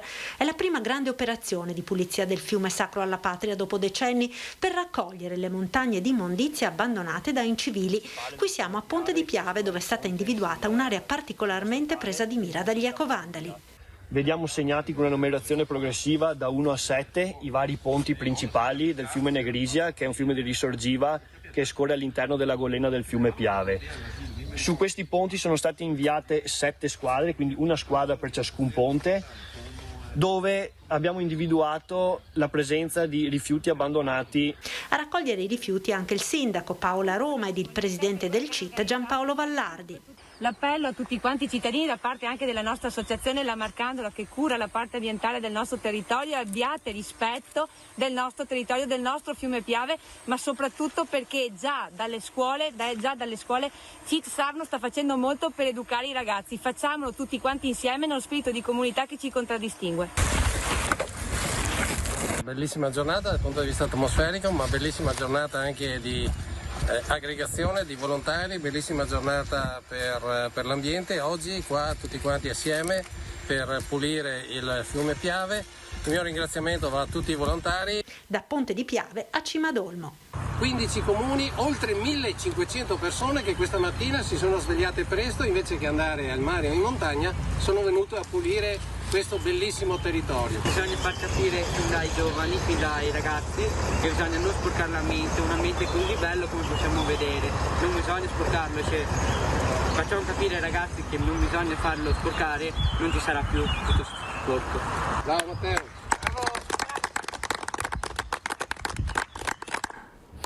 Ora andiamo a vedere le previsioni del tempo, poi pubblicità e poi ci collegheremo con Gardaland e con il presidente di Ape per parlare di ristoranti.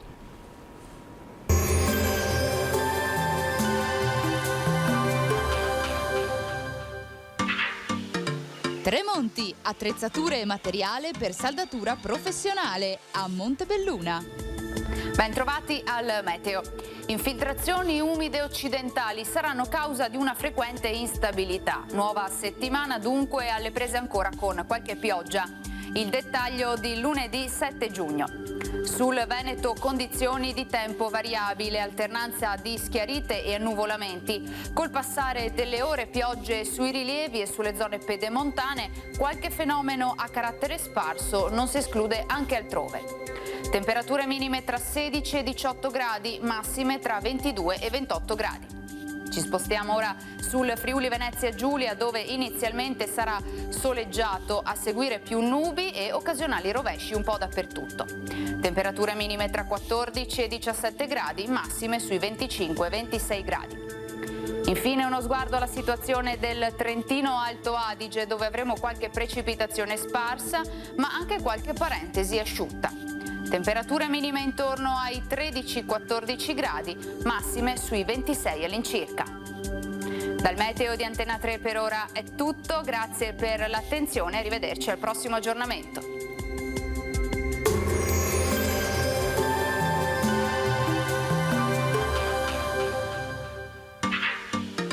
Tremonti, attrezzature e materiale per saldatura professionale a Montebelluna.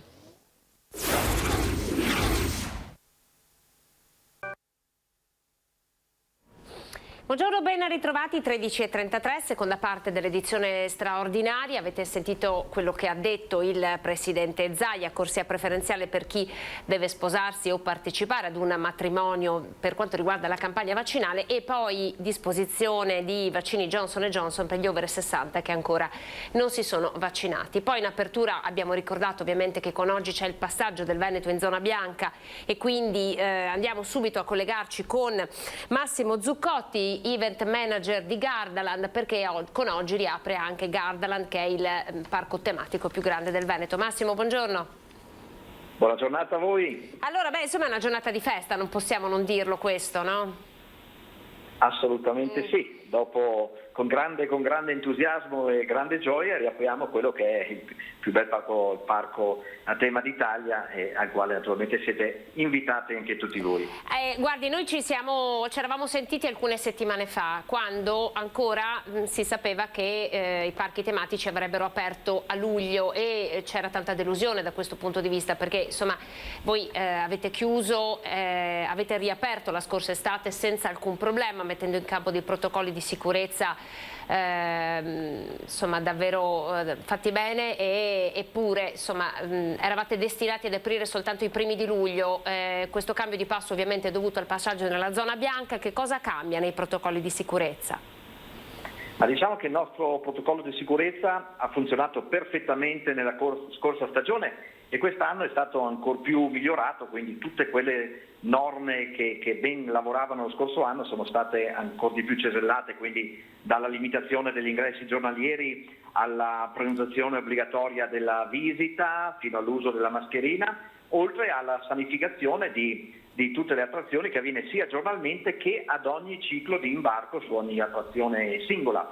Poi le varie sanificazioni delle mani con i prodotti appositi, fino a quella che è la chicca, che è la prenotazione del proprio turno di accesso alle attrazioni usando una sofisticata app sul telefonino che permette di gestire in assoluta serenità e tranquillità tutta la vita di un ospite all'interno del parco. Avete già prenotazioni per i prossimi giorni?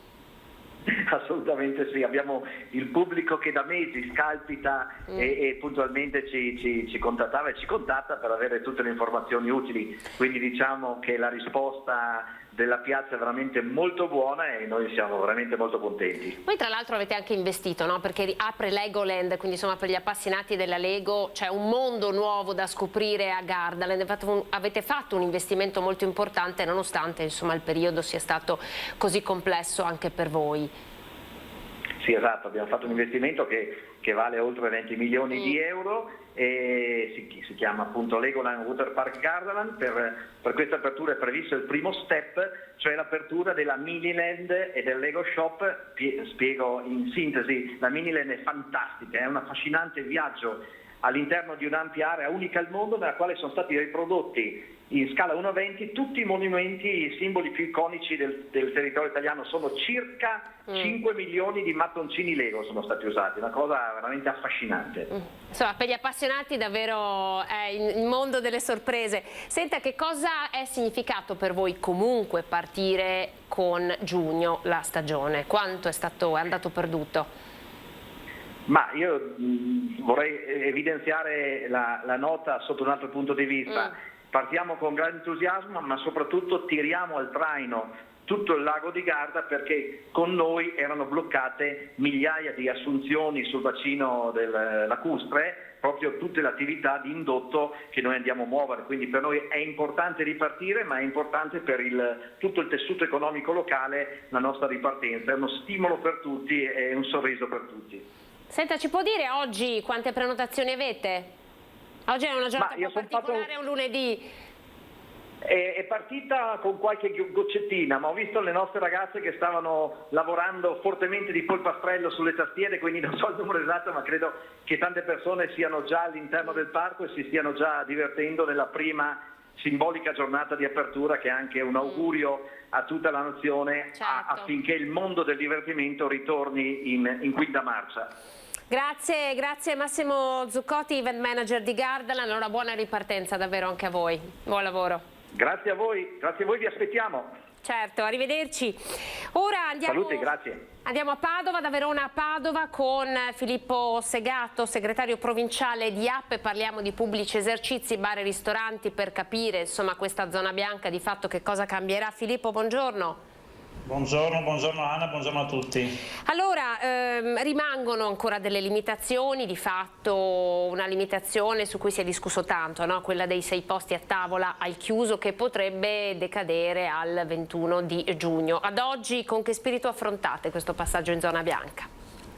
Ma sicuramente uno spirito molto positivo, perché è un passaggio che attendevamo veramente da mesi, anche perché i locali sono di fatto chiusi dallo scorso mese di dicembre. Anche le riaperture che ci sono state qua dal 26 di aprile soltanto nelle aree esterne, intanto sono state limitate solo a quei locali che avevano disponibilità di spazi esterni, ma poi dal punto di vista meteorologico siamo stati molto sfortunati perché abbiamo avuto sempre fine settimana molto brutti, piovosi, freddi, quindi di fatto anche quei circa 50% di attività che avrebbero potuto lavorare l'hanno fatto praticamente al minimo delle loro possibilità. Poi per quanto riguarda il discorso delle 6 persone sedute a tavola all'interno, noi siamo certi che verrà meno quel 21 di giugno perché di fatto è una regola che non ha molto senso, anche perché limitare soltanto all'interno questo numero non ha di fatto nessun riscontro positivo, anche perché il distanziamento di 1 metro c'è tra i clienti seduti allo stesso tavolo e tra clienti seduti a tavoli diversi, quindi se mi arrivano nel ristorante 10 clienti faccio 2 tavoli da 5, però il distanziamento è comunque di 1 metro tra ognuno dei 5 commensali di un tavolo e dell'altro e tra commensali di tavoli diversi, per cui di fatto è un vincolo che non ha sinceramente molto senso. Cambia forse il fatto che ci sia l'apertura ai gruppi familiari, no? Cioè se ci sono dei gruppi familiari questo numero di fatto viene a ricadere. Si parla di conviventi comunque, per cui bisogna che siano nuclei familiari che vivono sotto lo stesso tetto, per cui sappiamo bene che con le famiglie molto ridotte di numero che abbiamo oggi, il numero di 6 di fatto è il papà, mamma e 3 figli, magari con la nonna che vive sotto lo stesso tetto, ma qualora dovesse essere ad esempio una rimpatriata tra fratelli che vivono a indirizzi diversi, sono parenti sicuramente, ma non sono dello stesso nucleo familiare, ma dovrebbero sedere a tavoli diversi se superano il numero di 6. Per cui ripeto, è un limite abbastanza privo di senso e che mette ancora i bastoni tra le ruote, però è ancora per pochi giorni, per cui insomma stringiamo ulteriormente i denti dopo averlo fatto per 1 anno e mezzo, per cui vediamo una luce in fondo al tunnel. Ecco, l'importante, mi riallaccio a quello che diceva anche il responsabile di Gardaland, l'importante è quello che succederà da oggi in avanti, anche nel settore dei pubblici esercizi, dei bar, ristoranti, pizzerie, pasticcerie, c'è un buon lavoro, c'è gran fermento, c'è voglia di riprendere a lavorare. C'è la problematica di trovare lavoratori, perché in questo momento c'è difficoltà nel trovare persone che siano disponibili ad andare a lavorare nei pubblici esercizi in orario serale, nei fine settimana, nei giorni di festa, nel periodo estivo, e si fa oggettivamente fatica a trovarli. Lei ha anticipato un po' la mia prossima domanda, perché questa notizia l'abbiamo raccolta anche noi intervistando vari gestori, mancano cuochi, mancano camerieri e un po' si diceva perché con l'apertura di Plateatici si è reso necessario avere comunque più personale, perché adesso i Plateatici sono molto più ampi, e un po' perché in questo periodo di coronavirus chi aveva un lavoro a tempo determinato o stagionale ha scelto altre occupazioni per avere più sicurezza. Secondo lei è solo questo il motivo, oppure abbiamo sentito dire anche questo, no? Il tema del reddito di emergenza che frena un ritorno al lavoro, magari lavori che sono così impegnativi come quello all'interno di un pubblico esercizio? Sicuramente il reddito di emergenza o reddito di cittadinanza, comunque sussidi che vengono dati a chi non lavora, possono essere un ostacolo, però non credo sia quello determinante, anche perché stiamo parlando di contributi di qualche centinaio di euro al mese. Un lavoratore a tempo pieno o quasi a tempo pieno che lavora in un pubblico esercizio ha un reddito sicuramente superiore, che poi viene integrato in caso di straordinari e quant'altro. Sicuramente incide molto il fatto che in questi mesi i pubblici esercizi sono stati sempre le prime attività a essere chiuse e tra le ultime a riaprire, quindi la persona che va a lavorare all'interno di un ristorante, di un bar, di una pasticceria, di una pizzeria ha paura, ed è anche comprensibile, che in caso di nuovo, nessuno se lo auspica ovviamente, ma in caso dovesse accadere nuove misure di restrizione delle attività economiche, deve essere tra i primi a subirne le conseguenze. Sappiamo che la cassa integrazione è arrivata col contagocce con importi molto bassi, per cui anche quelli che già lavoravano nel settore hanno cercato, giustamente, ripeto, dal loro punto di vista, di trovare sbocchi lavorativi in settori ritenuti più sicuri, come ad esempio nell'industria, nel commercio, magari all'ingrosso, o servizi o altri generi di attività. Molti vanno a lavorare nei banchi gastronomia dei supermercati, molti vanno a fare i trasportatori per siti di vendite online, alcuni stanno anche tornando a lavorare all'estero perché magari in Francia, Germania il settore è stato meno penalizzato, meno bombardato diciamo di chiusure o di restrizioni, il reddito medio è più alto e quindi abbiamo anche il fenomeno di molti, adesso che si sono riaperte le frontiere da qualche mese a sta parte, di molti che sono andati all'estero, in Francia, Germania, in Spagna, dove il reddito, lo stipendio diciamo è in linea con quello italiano, ma il costo della vita è molto più basso e quindi si riesce comunque a vivere meglio con lo stesso stipendio, per cui c'è effettivamente questa problematica. Come categorie abbiamo chiesto con il nostro presidente Alaimo, ho incontrato il ministro Garavaglia, ministro del turismo, abbiamo chiesto che anche in caso di contratti di lavoro stagionali, quindi per il periodo estivo, sia possibile avere una decontribuzione, quindi ridurre il cosiddetto cuneo fiscale in maniera da far arrivare qualche soldino in più nelle tasche dei lavoratori a parità di costo a carico dell'azienda, in questo modo cercare di essere un po' più attrattivi per i lavoratori. Ecco, voi come categoria insieme a Asconcommercio avete fatto un grande lavoro di lobby con il governo, ricordiamo le varie manifestazioni a Roma, sempre ovviamente nel rispetto delle regole, però finalmente siete davvero riusciti a sedervi al tavolo, abbiamo fatto vedere anche noi le foto del presidente Alaimo seduto proprio al tavolo con i ministri. Quanto è servito questo? Cioè che il territorio riesca finalmente a portare le proprie istanze direttamente a Roma da chi decide?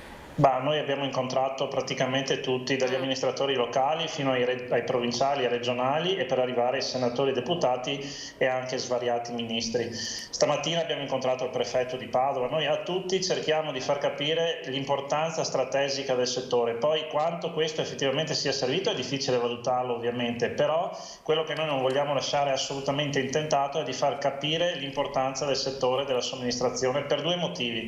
Primo, perché dietro ogni pubblico esercizio ci sono lavoratori e imprese, perché il bar e il ristorante sono la punta di un iceberg fatto da lavoratori, ogni locale media da lavorare a 5 persone, 15.000 lavoratori nella sola provincia di Padova e anche imprese e collaboratori. Dietro ogni bar, dietro ogni ristorante ci sono un mondo agroalimentare, enogastronomico, c'è un mondo fatto da forniture, quindi ad esempio attrezzature, arredi, manutenzioni, c'è tutto un mondo legato agli eventi, pensiamo a un banchetto di nozze che viene svolto all'interno di un ristorante, lavora il fotografo, il fiorista, chi noleggia l'auto, lavorano decine e decine di imprese. E poi il secondo fattore altrettanto importante è quello dell'attrattività turistica, perché tutti noi sappiamo quanto, perché lo viviamo nella nostra pelle, quanto sia importante il fattore enogastronomico nella scelta di una destinazione turistica.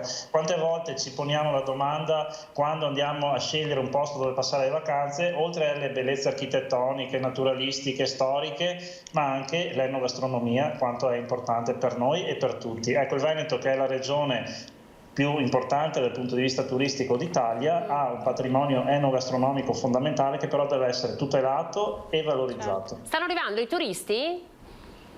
Sì, i turisti stanno tornando fortunatamente, anche qualche straniero, ma soprattutto gli italiani si stanno muovendo molto. Evidentemente quelli che sono riusciti in quest'anno e mezzo a risparmiare qualcosina perché magari non hanno voluto o non hanno potuto muoversi, hanno qualche soldino in più da spendere, adesso lo spendono muovendosi in ambito nazionale, e anche le nostre spiagge, le nostre città d'arte, i nostri colli, colline e anche il lago di Garda lo stanno fortunatamente riscoprendo. Con i turisti naturalmente lavora tutto un settore che è quello dell'enogastronomia, del commercio a dettaglio, dell'artigianato, degli eventi che vengono realizzati, quindi si rimette in moto una macchina molto molto importante che per la nostra regione vale intorno al 13-15% di PIL. Quindi sono numeri grossi numeri. Grazie Filippo Segato, segretario provinciale di APE, grazie per essere stato con noi. Buona giornata a tutti. Grazie anche a lei, buon lavoro, buon lavoro. Allora noi adesso volevamo parlare di assegno unico perché c'è un cambiamento molto importante che riguarda le famiglie, ma non possiamo non chiedere al nostro prossimo ospite, che è il segretario della CISL di Treviso, Massimiliano Paglini, a cui do il benvenuto. Buongiorno Massimiliano. Buongiorno a lei. Grazie dell'invito. Ha seguito un po' gli discorsi che stiamo facendo e allora onestamente non possiamo non fare una domanda sul blocco dei licenziamenti, perché è un tema nazionale che si sta discutendo. Ha sentito adesso questa fatica di trovare lavoratori stagionali, quindi lavoratori per il comparto di pubblici esercizi, e c'è il tema, no, della ripresa di un paese. Cosa ne pensa di quello che sta accadendo anche a livello nazionale? Ritiene davvero che il blocco dei licenziamenti possa possa tutelare il lavoro? Lo tutela nella misura in cui non si introducono strumenti per le politiche. La formazione e la riqualificazione. Il tema che veniva sollevato dall'ospite precedente la dice lunga sul fatto che serve a riqualificare il personale, indirizzarlo alle esigenze delle imprese e del mercato.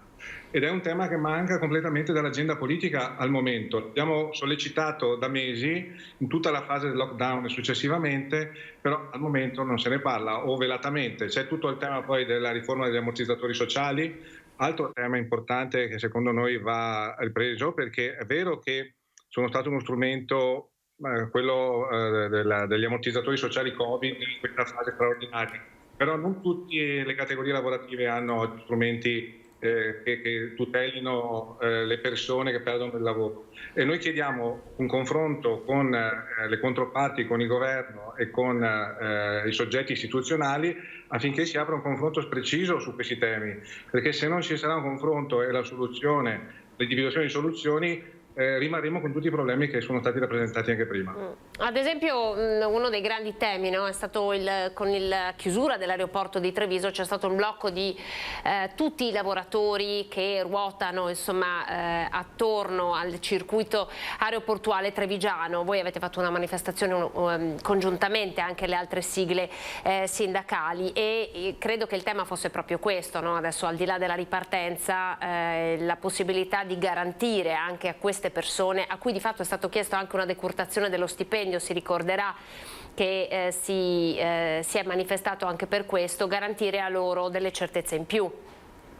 Sì, esatto. Una delle ipotesi che sono state ventilate poco prima della riapertura è che si tagliasse la contrattazione integrativa per alcuni dipendenti con delle esternalizzazioni di attività, soprattutto la sicurezza, in un aeroporto che riapriva dopo un anno e mezzo di chiusura con traffico internazionale. Questo tema della sicurezza secondo noi è strategico e non può essere appaltato ad aziende esterne, ma quello anche in quel caso chiedevamo e chiediamo è che si apra un confronto con le organizzazioni sindacali e la presentazione di un piano industriale che rappresenti il progetto da qui ai prossimi anni per la ripartenza dell'aeroporto che viene finanziato con un master plan da 54 milioni di euro per la riqualificazione dell'area e per l'impatto ambientale. Si è tornati a volare, no? Dal 2 di giugno l'aeroporto è ripartito anche con nuove tratte. Ecco, stiamo vedendo proprio le immagini dell'aeroporto di Treviso. Che cosa, come vede il futuro allora adesso, al di là di questo master plan, ma anche proprio in termini di sviluppo per il territorio? Ma guardi, il sentimento è positivo, quello che noi rileviamo, perché c'è grande attesa nella ripartenza, nel recupero del PIL e della crescita.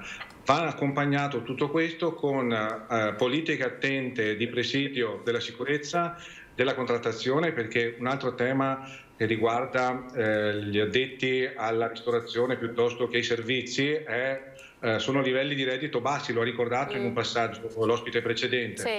Noi siamo un paese che paga ancora troppo poco determinate professioni, determinate qualifiche, quindi c'è tutto un tema legato al reddito e alla ricchezza dei lavoratori e al patrimonio che loro stessi rappresentano in quanto sono forza lavoro per il paese. Ma noi siamo positivi, ecco, i segnali sono positivi, c'è un PNRR alle porte che dovrebbe tracciare una linea di rilancio, di ripartenza. Anche in questo caso chiediamo il coinvolgimento delle parti sociali, perché non può essere che da sola le istituzioni e il governo possano progettare il futuro del Paese. Senta Paglini, veniamo un po' al tema per il quale abbiamo richiesto in questo incontro. L'assegno unico è una grandissima novità, è stato approvato. Possiamo raccontare che cosa cambia per le famiglie? Innanzitutto, come uso la metafora degli ospiti precedenti, una luce in fondo al tunnel la vediamo pure noi con questo assegno unico. Finalmente una prima risposta nella strada giusta, nella direzione giusta.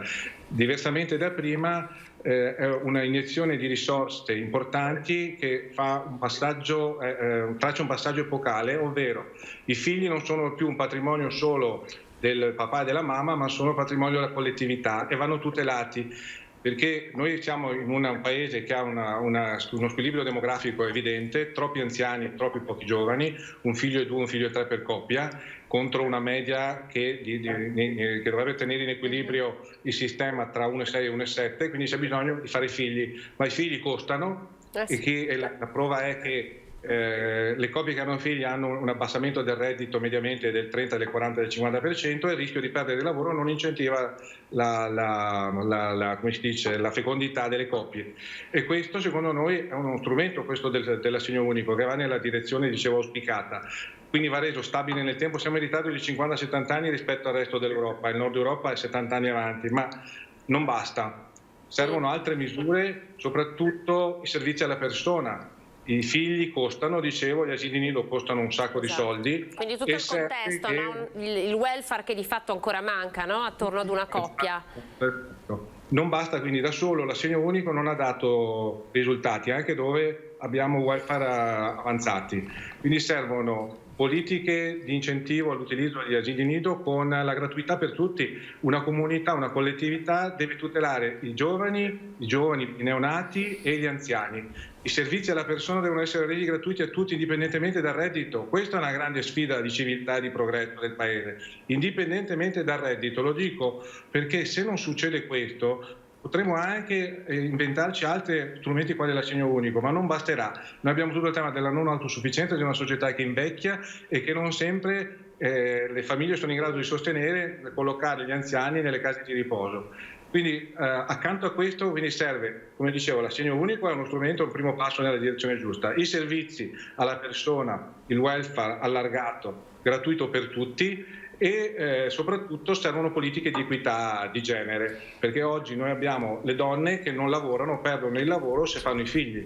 Quindi dicevo, l'assegno unico va in quella direzione, ma servono altri interventi. E anche per questo noi chiediamo un tavolo di confronto a livello nazionale con il governo a tutti i livelli, anche a livello locale con le amministrazioni provinciali e comunali, per incentivare questa politica dello sviluppo degli asili nido e delle strutture di ricezione per gli anziani, perché non avremo se no la possibilità di gestire questa quantità enorme di persone anziane che invecchiando vanno sempre più verso la non autosufficienza. E da questo punto di vista c'è tutto il discorso, immagino, di ampliare la platea delle impegnative, no? Per poter garantire un accesso in una casa di riposo anche per le persone che insomma economicamente non se lo possono permettere.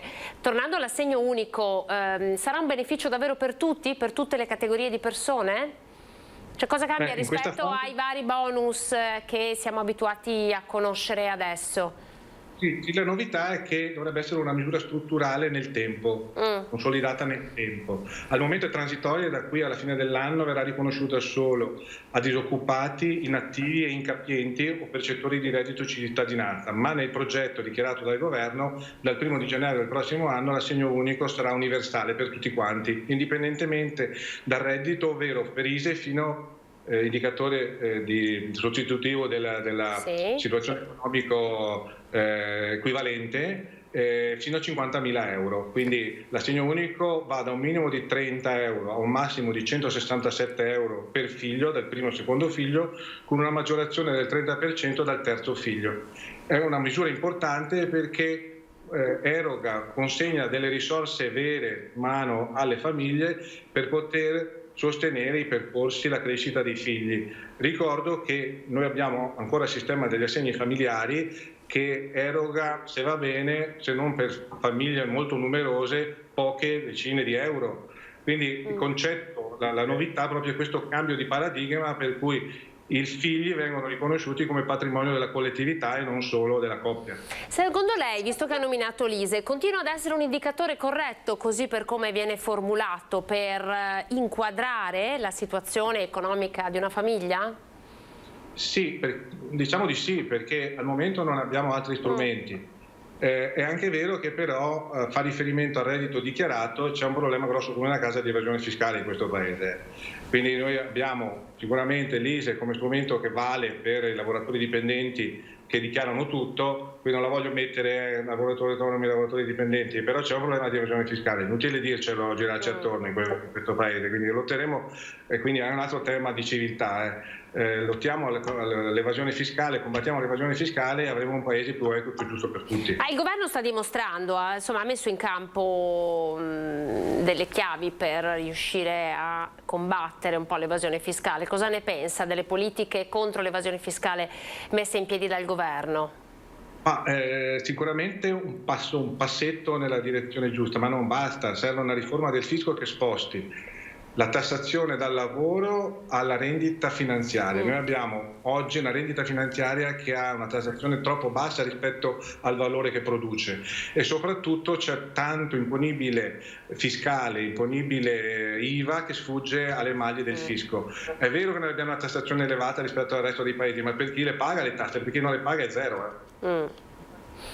Volevo un po' arrivare a qui, grazie insomma per aver allargato un po' il tema. Noi ci eravamo sentiti per parlare di assegno unico, ma insomma sono davvero tanti i temi importanti in questa fase. In ultimissima battuta chiedo anche a lei, a caldo, un pensiero su questo primo giorno di zona bianca dopo tanto tempo. Una boccata d'ossigeno. Cosa si augura? Sì, che mi auguro che la responsabilità di tutti, il buon senso delle persone non ci riporti alle zone gialle e alle zone arancioni. Serve responsabilità da parte di tutti, mi pare che i veneti in questa fase l'abbiano dimostrato la responsabilità. Speriamo che sia di buon auspicio per il futuro. Grazie Paglini, segretario generale della CISL di Treviso, grazie. Arrivederci. Grazie. Arrivederci. Allora sì, andiamo in pubblicità, poi notizie. Qui con noi ci sarà Fortunata Pizzoferro, vicepresidente dell'Ordine degli Psicologi e delle Psicologhe del Veneto, per raccontare quanto siamo cambiati in tutto questo periodo e forse come cambierà il nostro modo di stare anche in questa nuova normalità di zona bianca. Tra poco.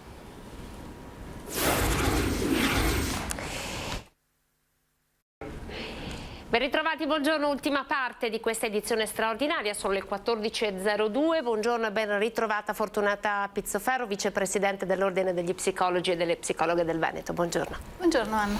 Allora, l'abbiamo chiesto di venire qui da noi perché ovviamente da oggi il Veneto è in zona bianca, cambiano tante cose, un periodo tanto atteso, ma siamo davvero preparati ad affrontare questo cambiamento dopo che la nostra vita, come ha detto lei, uso le sue parole, è rimasta in parcheggio per mesi.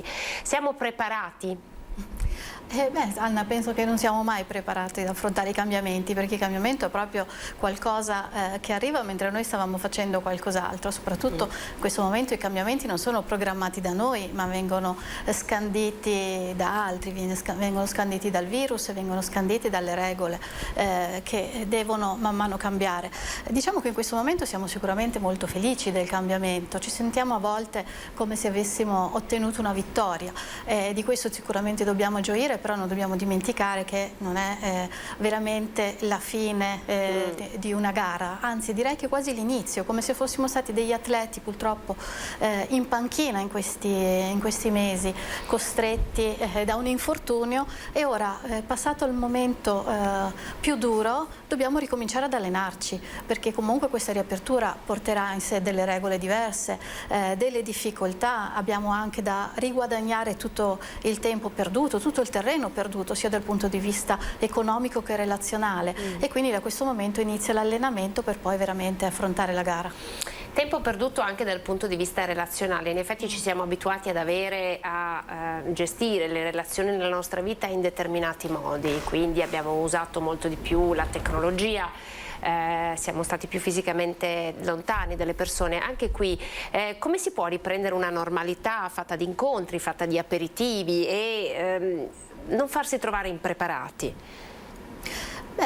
Sicuramente è meglio affrontare questa nuova normalità gradualmente e anche senza voler dimenticare quello che è successo, ma anzi facendone tesoro, affrontando tutte le novità gradualmente, come a volerle digerire, perché comunque siamo stati per mesi lontano da un certo tipo di relazione. Non dimentichiamo che le relazioni online sono relazioni bidimensionali, quindi tutto è amplificato, le posizioni che le persone portano avanti, e quindi questo questo porta molto spesso anche degli scontri, mentre le relazioni in presenza sono più che tridimensionali, abbiamo anche la quarta e la quinta dimensione, quella anche del tatto, degli odori, e quindi a queste nuove relazioni ora dobbiamo un po' alla volta riprendere familiarità, senza dimenticare che non vengono vissute da tutti allo stesso modo. C'è chi aveva fretta di ritornare a vivere queste relazioni a contatto e chi invece ancora le teme, quindi non sappiamo la persona che andremo ad incontrare in che modo sta vivendo quell'incontro. Magari ci siamo appunto disabituati a vedere, frequentare le persone nelle nostre giornate, abbiamo fatto più spazio a noi stessi, alle nostre passioni, abbiamo avuto più tempo per noi, e il passaggio al ora che cosa devo fare, cioè qual è il giusto per me, la mia nuova normalità.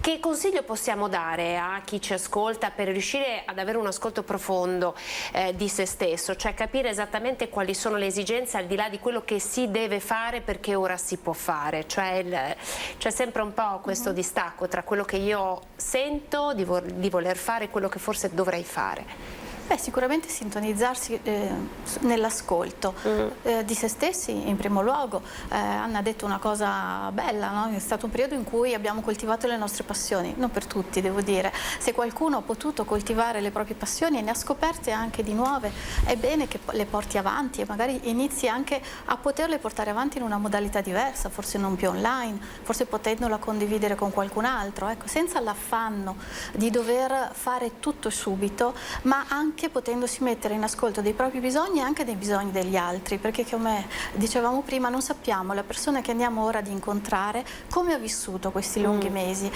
questi 15, credo 16 mesi che sono stati faticosi per tutti, anche però vissuti in maniera diversa. Abbiamo tutta una platea di adolescenti che sono stati per molti mesi chiusi, segregati nelle loro camere più che nelle loro case. Abbiamo avuto quella fascia di età non più giovane, che ultimamente viene chiamata quella degli anziani, che però in altri momenti è stata chiamata quella della Silver Age, quindi anziani che non erano abituati a stare a casa, a considerarsi fragili, che hanno dovuto per esempio rinunciare alle attività e rinunciare anche alle relazioni. Non dimentichiamo che gli anziani non sono solo i famosi nonni che non vedono i nipoti, ma sono anche persone che molto spesso si innamorano per una nuova volta, ed è un'età in cui dover rinunciare per 2 anni ad una vita sociale, relazionale, è abbastanza impegnativo, perché dopo anche 2 anni si cambia. Sono venuti meno tutta una serie di strutture, insomma, a loro dedicate, come ad esempio i centri diurni, ma anche soltanto l'università della terza età. Per molti di loro non è stato semplice studiare online come magari per tanti ragazzi, quindi è come se un intero mondo di fatto sia venuto meno. Ma invece per i lavoratori, secondo lei, dottoressa, come ha cambiato il coronavirus il rapporto tra una persona con il proprio lavoro? Abbiamo visto il lavoro cambiare, arrivare allo smart working, la necessità di adattarsi, ma abbiamo anche visto lavori che si sono scoperti essere estremamente precari. Ad esempio adesso chi ha un bar e un ristorante fa fatica a trovare un cameriere, si fa fatica perché si ha paura di iniziare un lavoro che potrebbe non esserci tra qualche mese. Sicuramente per tutte queste categorie di lavoratori credo saranno necessari degli interventi pensati e strutturati nel lungo periodo.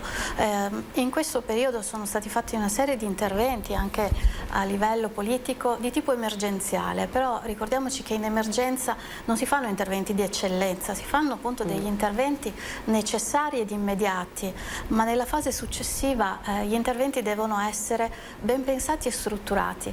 E faccio un esempio molto banale. Ieri sera guardavo in televisione con mio figlio un famoso medical drama dove c'era il protagonista che all'improvviso cadeva a terra perché non riusciva più a respirare, e il medico al telefono guidava la moglie per fare una tracheotomia con quello che trovava, quindi con un coltellino da campeggio, con una cannuccia, e giustamente la moglie diceva: ma non potrebbe venire un'infezione? Assolutamente sì. Quindi in emergenza si fa un intervento salvavita, ma lo stesso intervento, se lo portiamo avanti nel tempo e non strutturiamo interventi diversi, probabilmente non ci porterà a raggiungere quel risultato che speriamo. Abbiamo cambiato il nostro rapporto con il lavoro, secondo lei?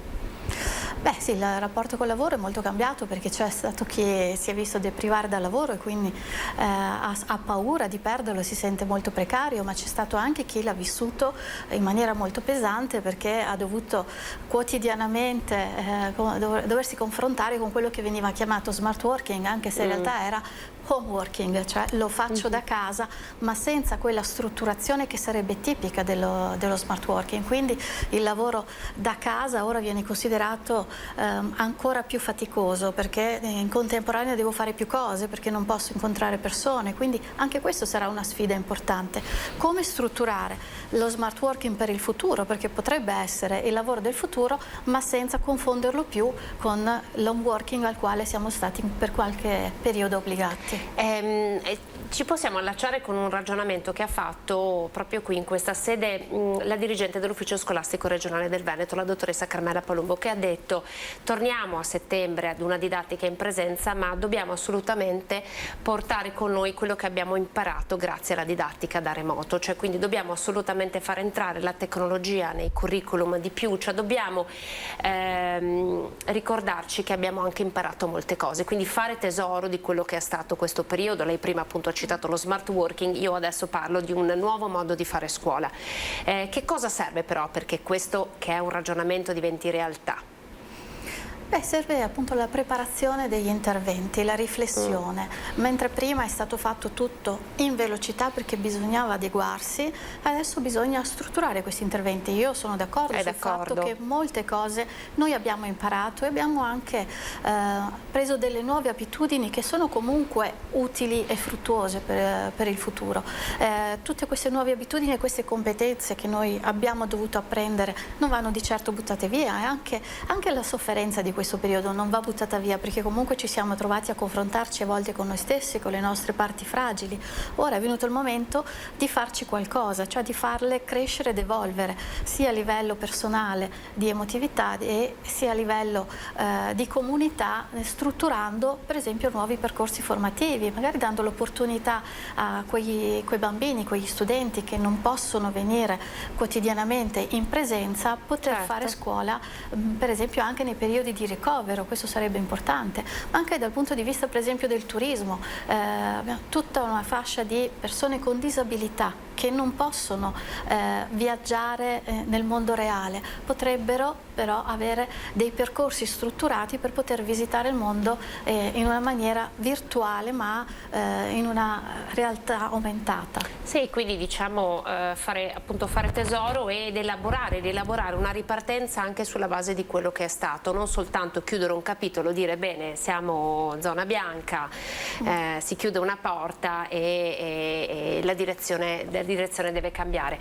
In questo senso parlavamo dei ragazzi, abbiamo fatto l'ultimo giorno di scuola sabato, abbiamo colto tra i ragazzi un entusiasmo quasi delirante, una sorta di liberazione, perché è stato un anno veramente difficile per loro, tanta liberazione e tanta voglia di cambiare, e sono stati gli stessi ragazzi a lanciare un appello ai loro coetanei alla vaccinazione. Tanta è la paura di ripartire a settembre con l'ennesimo balletto di aperture e chiusure, ed oggi ci ritroviamo a parlare di è come se si sia creata una sorta di polarizzazione, i vaccinati e i non vaccinati, ma tu ti sei vaccinato, è diventata la domanda. Come poter gestire questo secondo lei, e non creare anche diciamo delle tensioni tra chi lo è e non lo è? Beh, sicuramente, come diceva lei, non creando polarizzazioni. Le polarizzazioni sono purtroppo un aspetto tipico appunto della vita bidimensionale online. Si prende una posizione e si cerca di portarla avanti in maniera estrema per mostrarsi particolarmente coerente. Io direi che è importante soprattutto cambiare la comunicazione, fare molta attenzione alla comunicazione. Io ho visto a volte dei titoli anche rispetto alle vaccinazioni che possono comunque indurre nelle persone delle emozioni negative, anche quando l'intento è sicuramente positivo. Ricordo un titolo qualche giorno fa, a caccia dei sessantenni anche a casa. Quella a caccia di potrebbe suonare come qualcosa di pericoloso, anche se l'intento è far vaccinare i sessantenni, anche se non riescono a raggiungere. Allo stesso modo, parlare a volte degli adolescenti come quelli che in questo momento vogliono vaccinarsi per fare festa, dire che è abbastanza ingiusto verso una categoria di giovani persone che hanno molto sofferto e hanno dovuto in questo periodo assentarsi dalla socialità. Quello che è stato chiesto ai giovani è: se ti tiri fuori dalla società noi ne usciremo prima, e purtroppo a malincuore forse l'hanno dovuto accettare. In questo momento io invece penso che stiano dando prova, nell'alto tasso di adesione alla vaccinazione, di un grande senso di responsabilità, non solo degli adolescenti ma anche dei loro genitori, che ovviamente devono concordare. Ma io penso che questi adolescenti invece si siano documentati, sono adolescenti che studiano e sicuramente anche adolescenti che vogliono vivere, ma è anche il loro momento evolutivo, il loro compito evolutivo è quello di socializzare e imparare come si sta in società, e quindi è giusto che loro facciano di tutto per poter rientrare in questa società che per alcuni mesi ha dovuto metterli da parte. Abbiamo sentito in questo periodo, ma insomma lo stiamo anche un po' raccontando, ha sentito la notizia dell'aggressione al medico fiscale di colore che è avvenuta nel Chioggiotto. Questo medico fisicamente aggredito, vari episodi di aggressione e anche vari episodi che riguardano adolescenti. Lei ritiene che ci possa essere un fenomeno in espansione? Lei ritiene che potrebbe sembrare magari un discorso banale, ma che tutto questo periodo abbia suscitato e creato dei sentimenti più aggressivi e violenti negli adolescenti? Direi che la rabbia si è accumulata non solo negli adolescenti, anzi la rabbia si è accumulata anche negli adulti, si è accumulata anche nei bambini, semplicemente ognuno la esprime rispetto alla sua età. Dobbiamo sicuramente fare attenzione a non ignorare la rabbia laddove si esprime, in tutte le categorie sociali. Se ci mettiamo semplicemente ai due lati della barricata non faremo altro che far esplodere ancora di più questa rabbia. La cosa migliore è mettersi in ascolto per poter prendere atto della sofferenza di ognuno e magari trovare delle vie alternative di soluzione a questo malessere. In questi mesi io ho saputo di molti ragazzi che hanno espresso il malessere anche con atti di autolesionismo, molti ragazzi che hanno dovuto essere anche ricoverati, ragazzi e ragazze, per aumenti di disturbi quali disturbi del comportamento alimentare. C'è stato un aumento anche negli adulti del ricorso al fumo, quindi tutti hanno cercato delle strategie per poter sopportare delle emozioni negative, strategie che ovviamente non sono positive, ma in questo momento dobbiamo lavorare molto come comunità per poter rielaborare questi vissuti che non sono stati digeriti. Ecco, il fatto che dalla mattina alla sera si passi in zona bianca e quindi possa sembrare che è tutto passato, che c'è questo ritorno alla normalità, forse è troppo repentino come passaggio, secondo lei, anche alla luce del ragionamento che stiamo facendo? Immagino che non si possa fare se non in maniera così repentina rispetto alle regole. Dal punto di vista psicologico dobbiamo sicuramente stare attenti a non fare come la storia della cicala, giusto? Sì, che della formica. Della formica e della cicala. Ecco, altrimenti potremmo trovarci in quella situazione tipica, sa, dopo il parto, quando porti a casa questo nuovo nato, c'è la festa, pensi il peggio è passato e poi all'improvviso ti trovi da solo a fare conti con le notti in bianco, con i pianti, con la vera fatica. Quindi un eccesso di euforia potrebbe portarci a pensare che ora non ci sono più ostacoli e poi farci avere una botta di emozioni negative nel momento in cui ci si rende conto che invece la fatica è ancora tutta da fare, perché ci sono appunto tante attività che devono recuperare, ci saranno tutte le tasse che sono state posticipate che prima o poi ci troveremo a dover di nuovo affrontare, avremo tutte le persone in sofferenza di cui dobbiamo occuparci, i bambini che sono rimasti indietro rispetto alla didattica che dobbiamo aiutare a fare uno scatto in avanti, quindi sì, non dobbiamo pensare che sia venuto il momento semplicemente di ballare, dobbiamo sicuramente gioire, però ricordiamoci che la gioia è un'emozione molto più tranquilla, appunto dell'euforia. Dell'euforia, che è un po' quella, insomma, che le raccontavo, che abbiamo trovato fuori da scuola.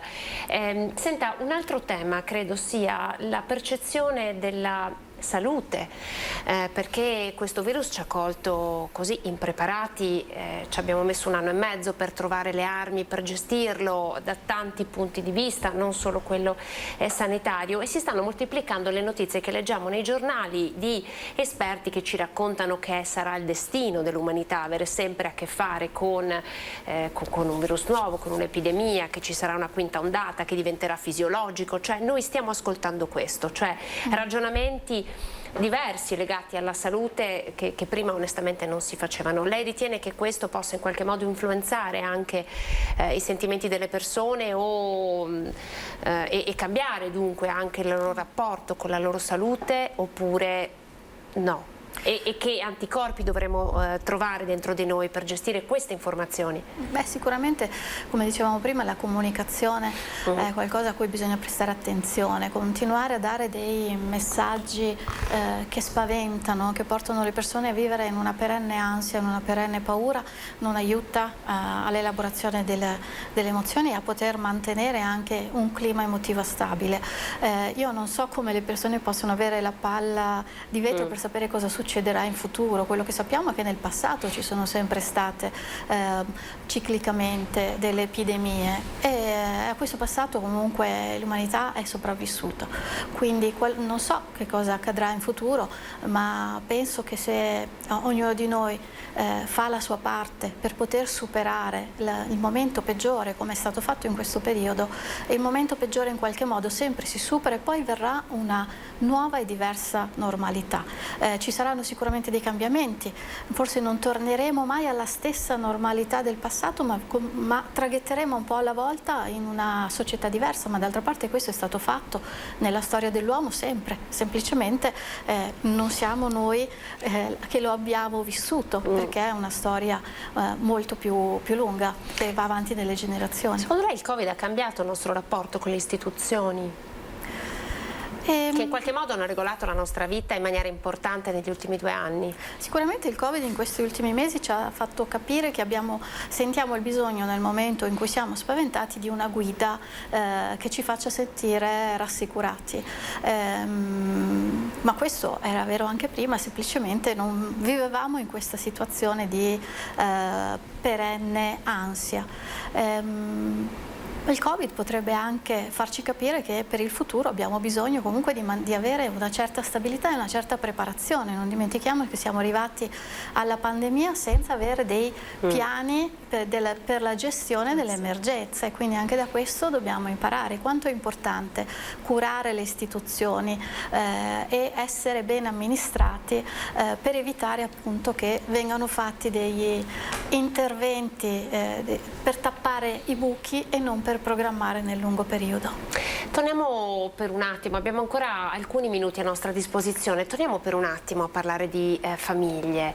Anche qui si torna in qualche modo alla normalità e quindi si potranno fare tante cose, si potrà andare a Gardaland, prima parlavamo con il event manager di Gardaland per i parchi tematici, si potrà andare ad una sagra, in qualche modo riparte tutto. Che tipo di atteggiamento secondo lei che si sente di consigliare di avere alle persone per gestire al meglio tutte queste libertà che ora abbiamo? Un atteggiamento di responsabilità, tenere presente che ora noi possiamo fare molto di più di quello che abbiamo fatto nell'ultimo anno e mezzo, quindi godiamoci tutto ciò che è possibile fare senza andare sempre in opposizione rispetto a ciò che ancora non si può fare. Leggevo per esempio, purtroppo non si potrà ballare in discoteca. Ora, io ovviamente non sono un epidemiologo, quindi non so che cosa sia giusto, cosa è sbagliato. Il mio compito è solo fare i conti con il principio di realtà. Se so che posso fare tante altre cose ma non ballare, allora vado a sviluppare queste tante altre cose.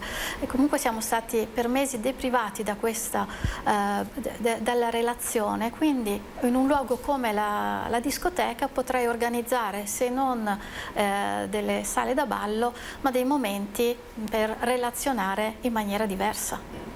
E a proposito di relazioni diverse, in questo periodo abbiamo imparato molte cose attraverso lo schermo di un computer, ad esempio a fare sport e qualsiasi altra forma di apprendimento è avvenuta attraverso un coach che abbiamo conosciuto online. Anche in questo il passaggio da questo tipo di relazioni per la nostra salute fisica e per l'apprendimento a quelle invece diciamo consuetudinarie, quelle della normalità, immagino debba avvenire in maniera graduale allo stesso modo. Beh, se le relazioni individuali possono ovviamente progredire nel rispetto delle regole.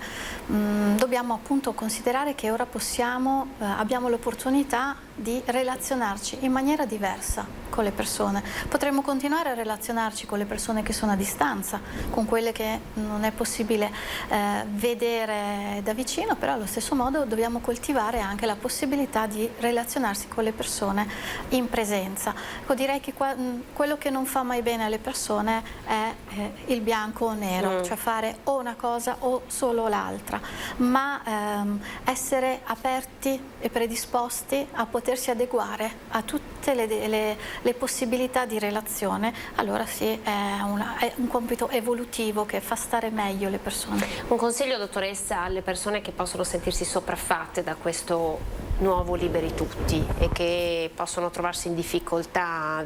Noi raccogliamo testimonianze di persone che ci chiamano e ci raccontano di assembramenti da una parte all'altra, che sono ancora spaventate. Un consiglio per approcciarsi a questo Liberi Tutti in maniera diversa? Un consiglio è sicuramente, se si è così spaventati, di parlarne con qualcuno, di parlarne se è possibile con le persone che abbiamo vicino, con gli amici, con le persone con cui viviamo, ma se è necessario anche parlarne con un professionista. Sappiamo che i nostri psicologi e psicologhe del Veneto non hanno mai smesso di lavorare, possono lavorare a distanza, possono lavorare in sicurezza.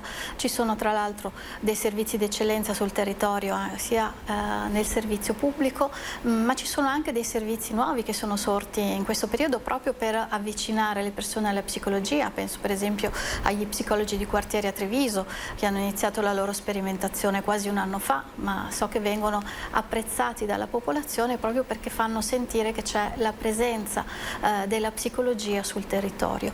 Quindi se si è particolarmente spaventati, sicuramente prima di rovinare tutte le relazioni rimaste è meglio poter lavorare su di sé per riuscire ad affrontare in maniera diversa questa paura. Quindi non aver paura di chiedere aiuto sostanzialmente. Assolutamente no. Grazie a Fortunata Pizzofero, vicepresidente dell'Ordine degli Psicologi e delle Psicologhe del Veneto, per averci aiutato un po' a inquadrare che cosa cambierà e magari a darci qualche strumento in più per affrontare questa nuova normalità. A voi telespettatori grazie per essere stati in nostra compagnia. Io vi ricordo che l'informazione torna su Antenna 3 questa sera a partire dalle 18:30 con il TG del Veneto, a seguire Venezia e poi Treviso.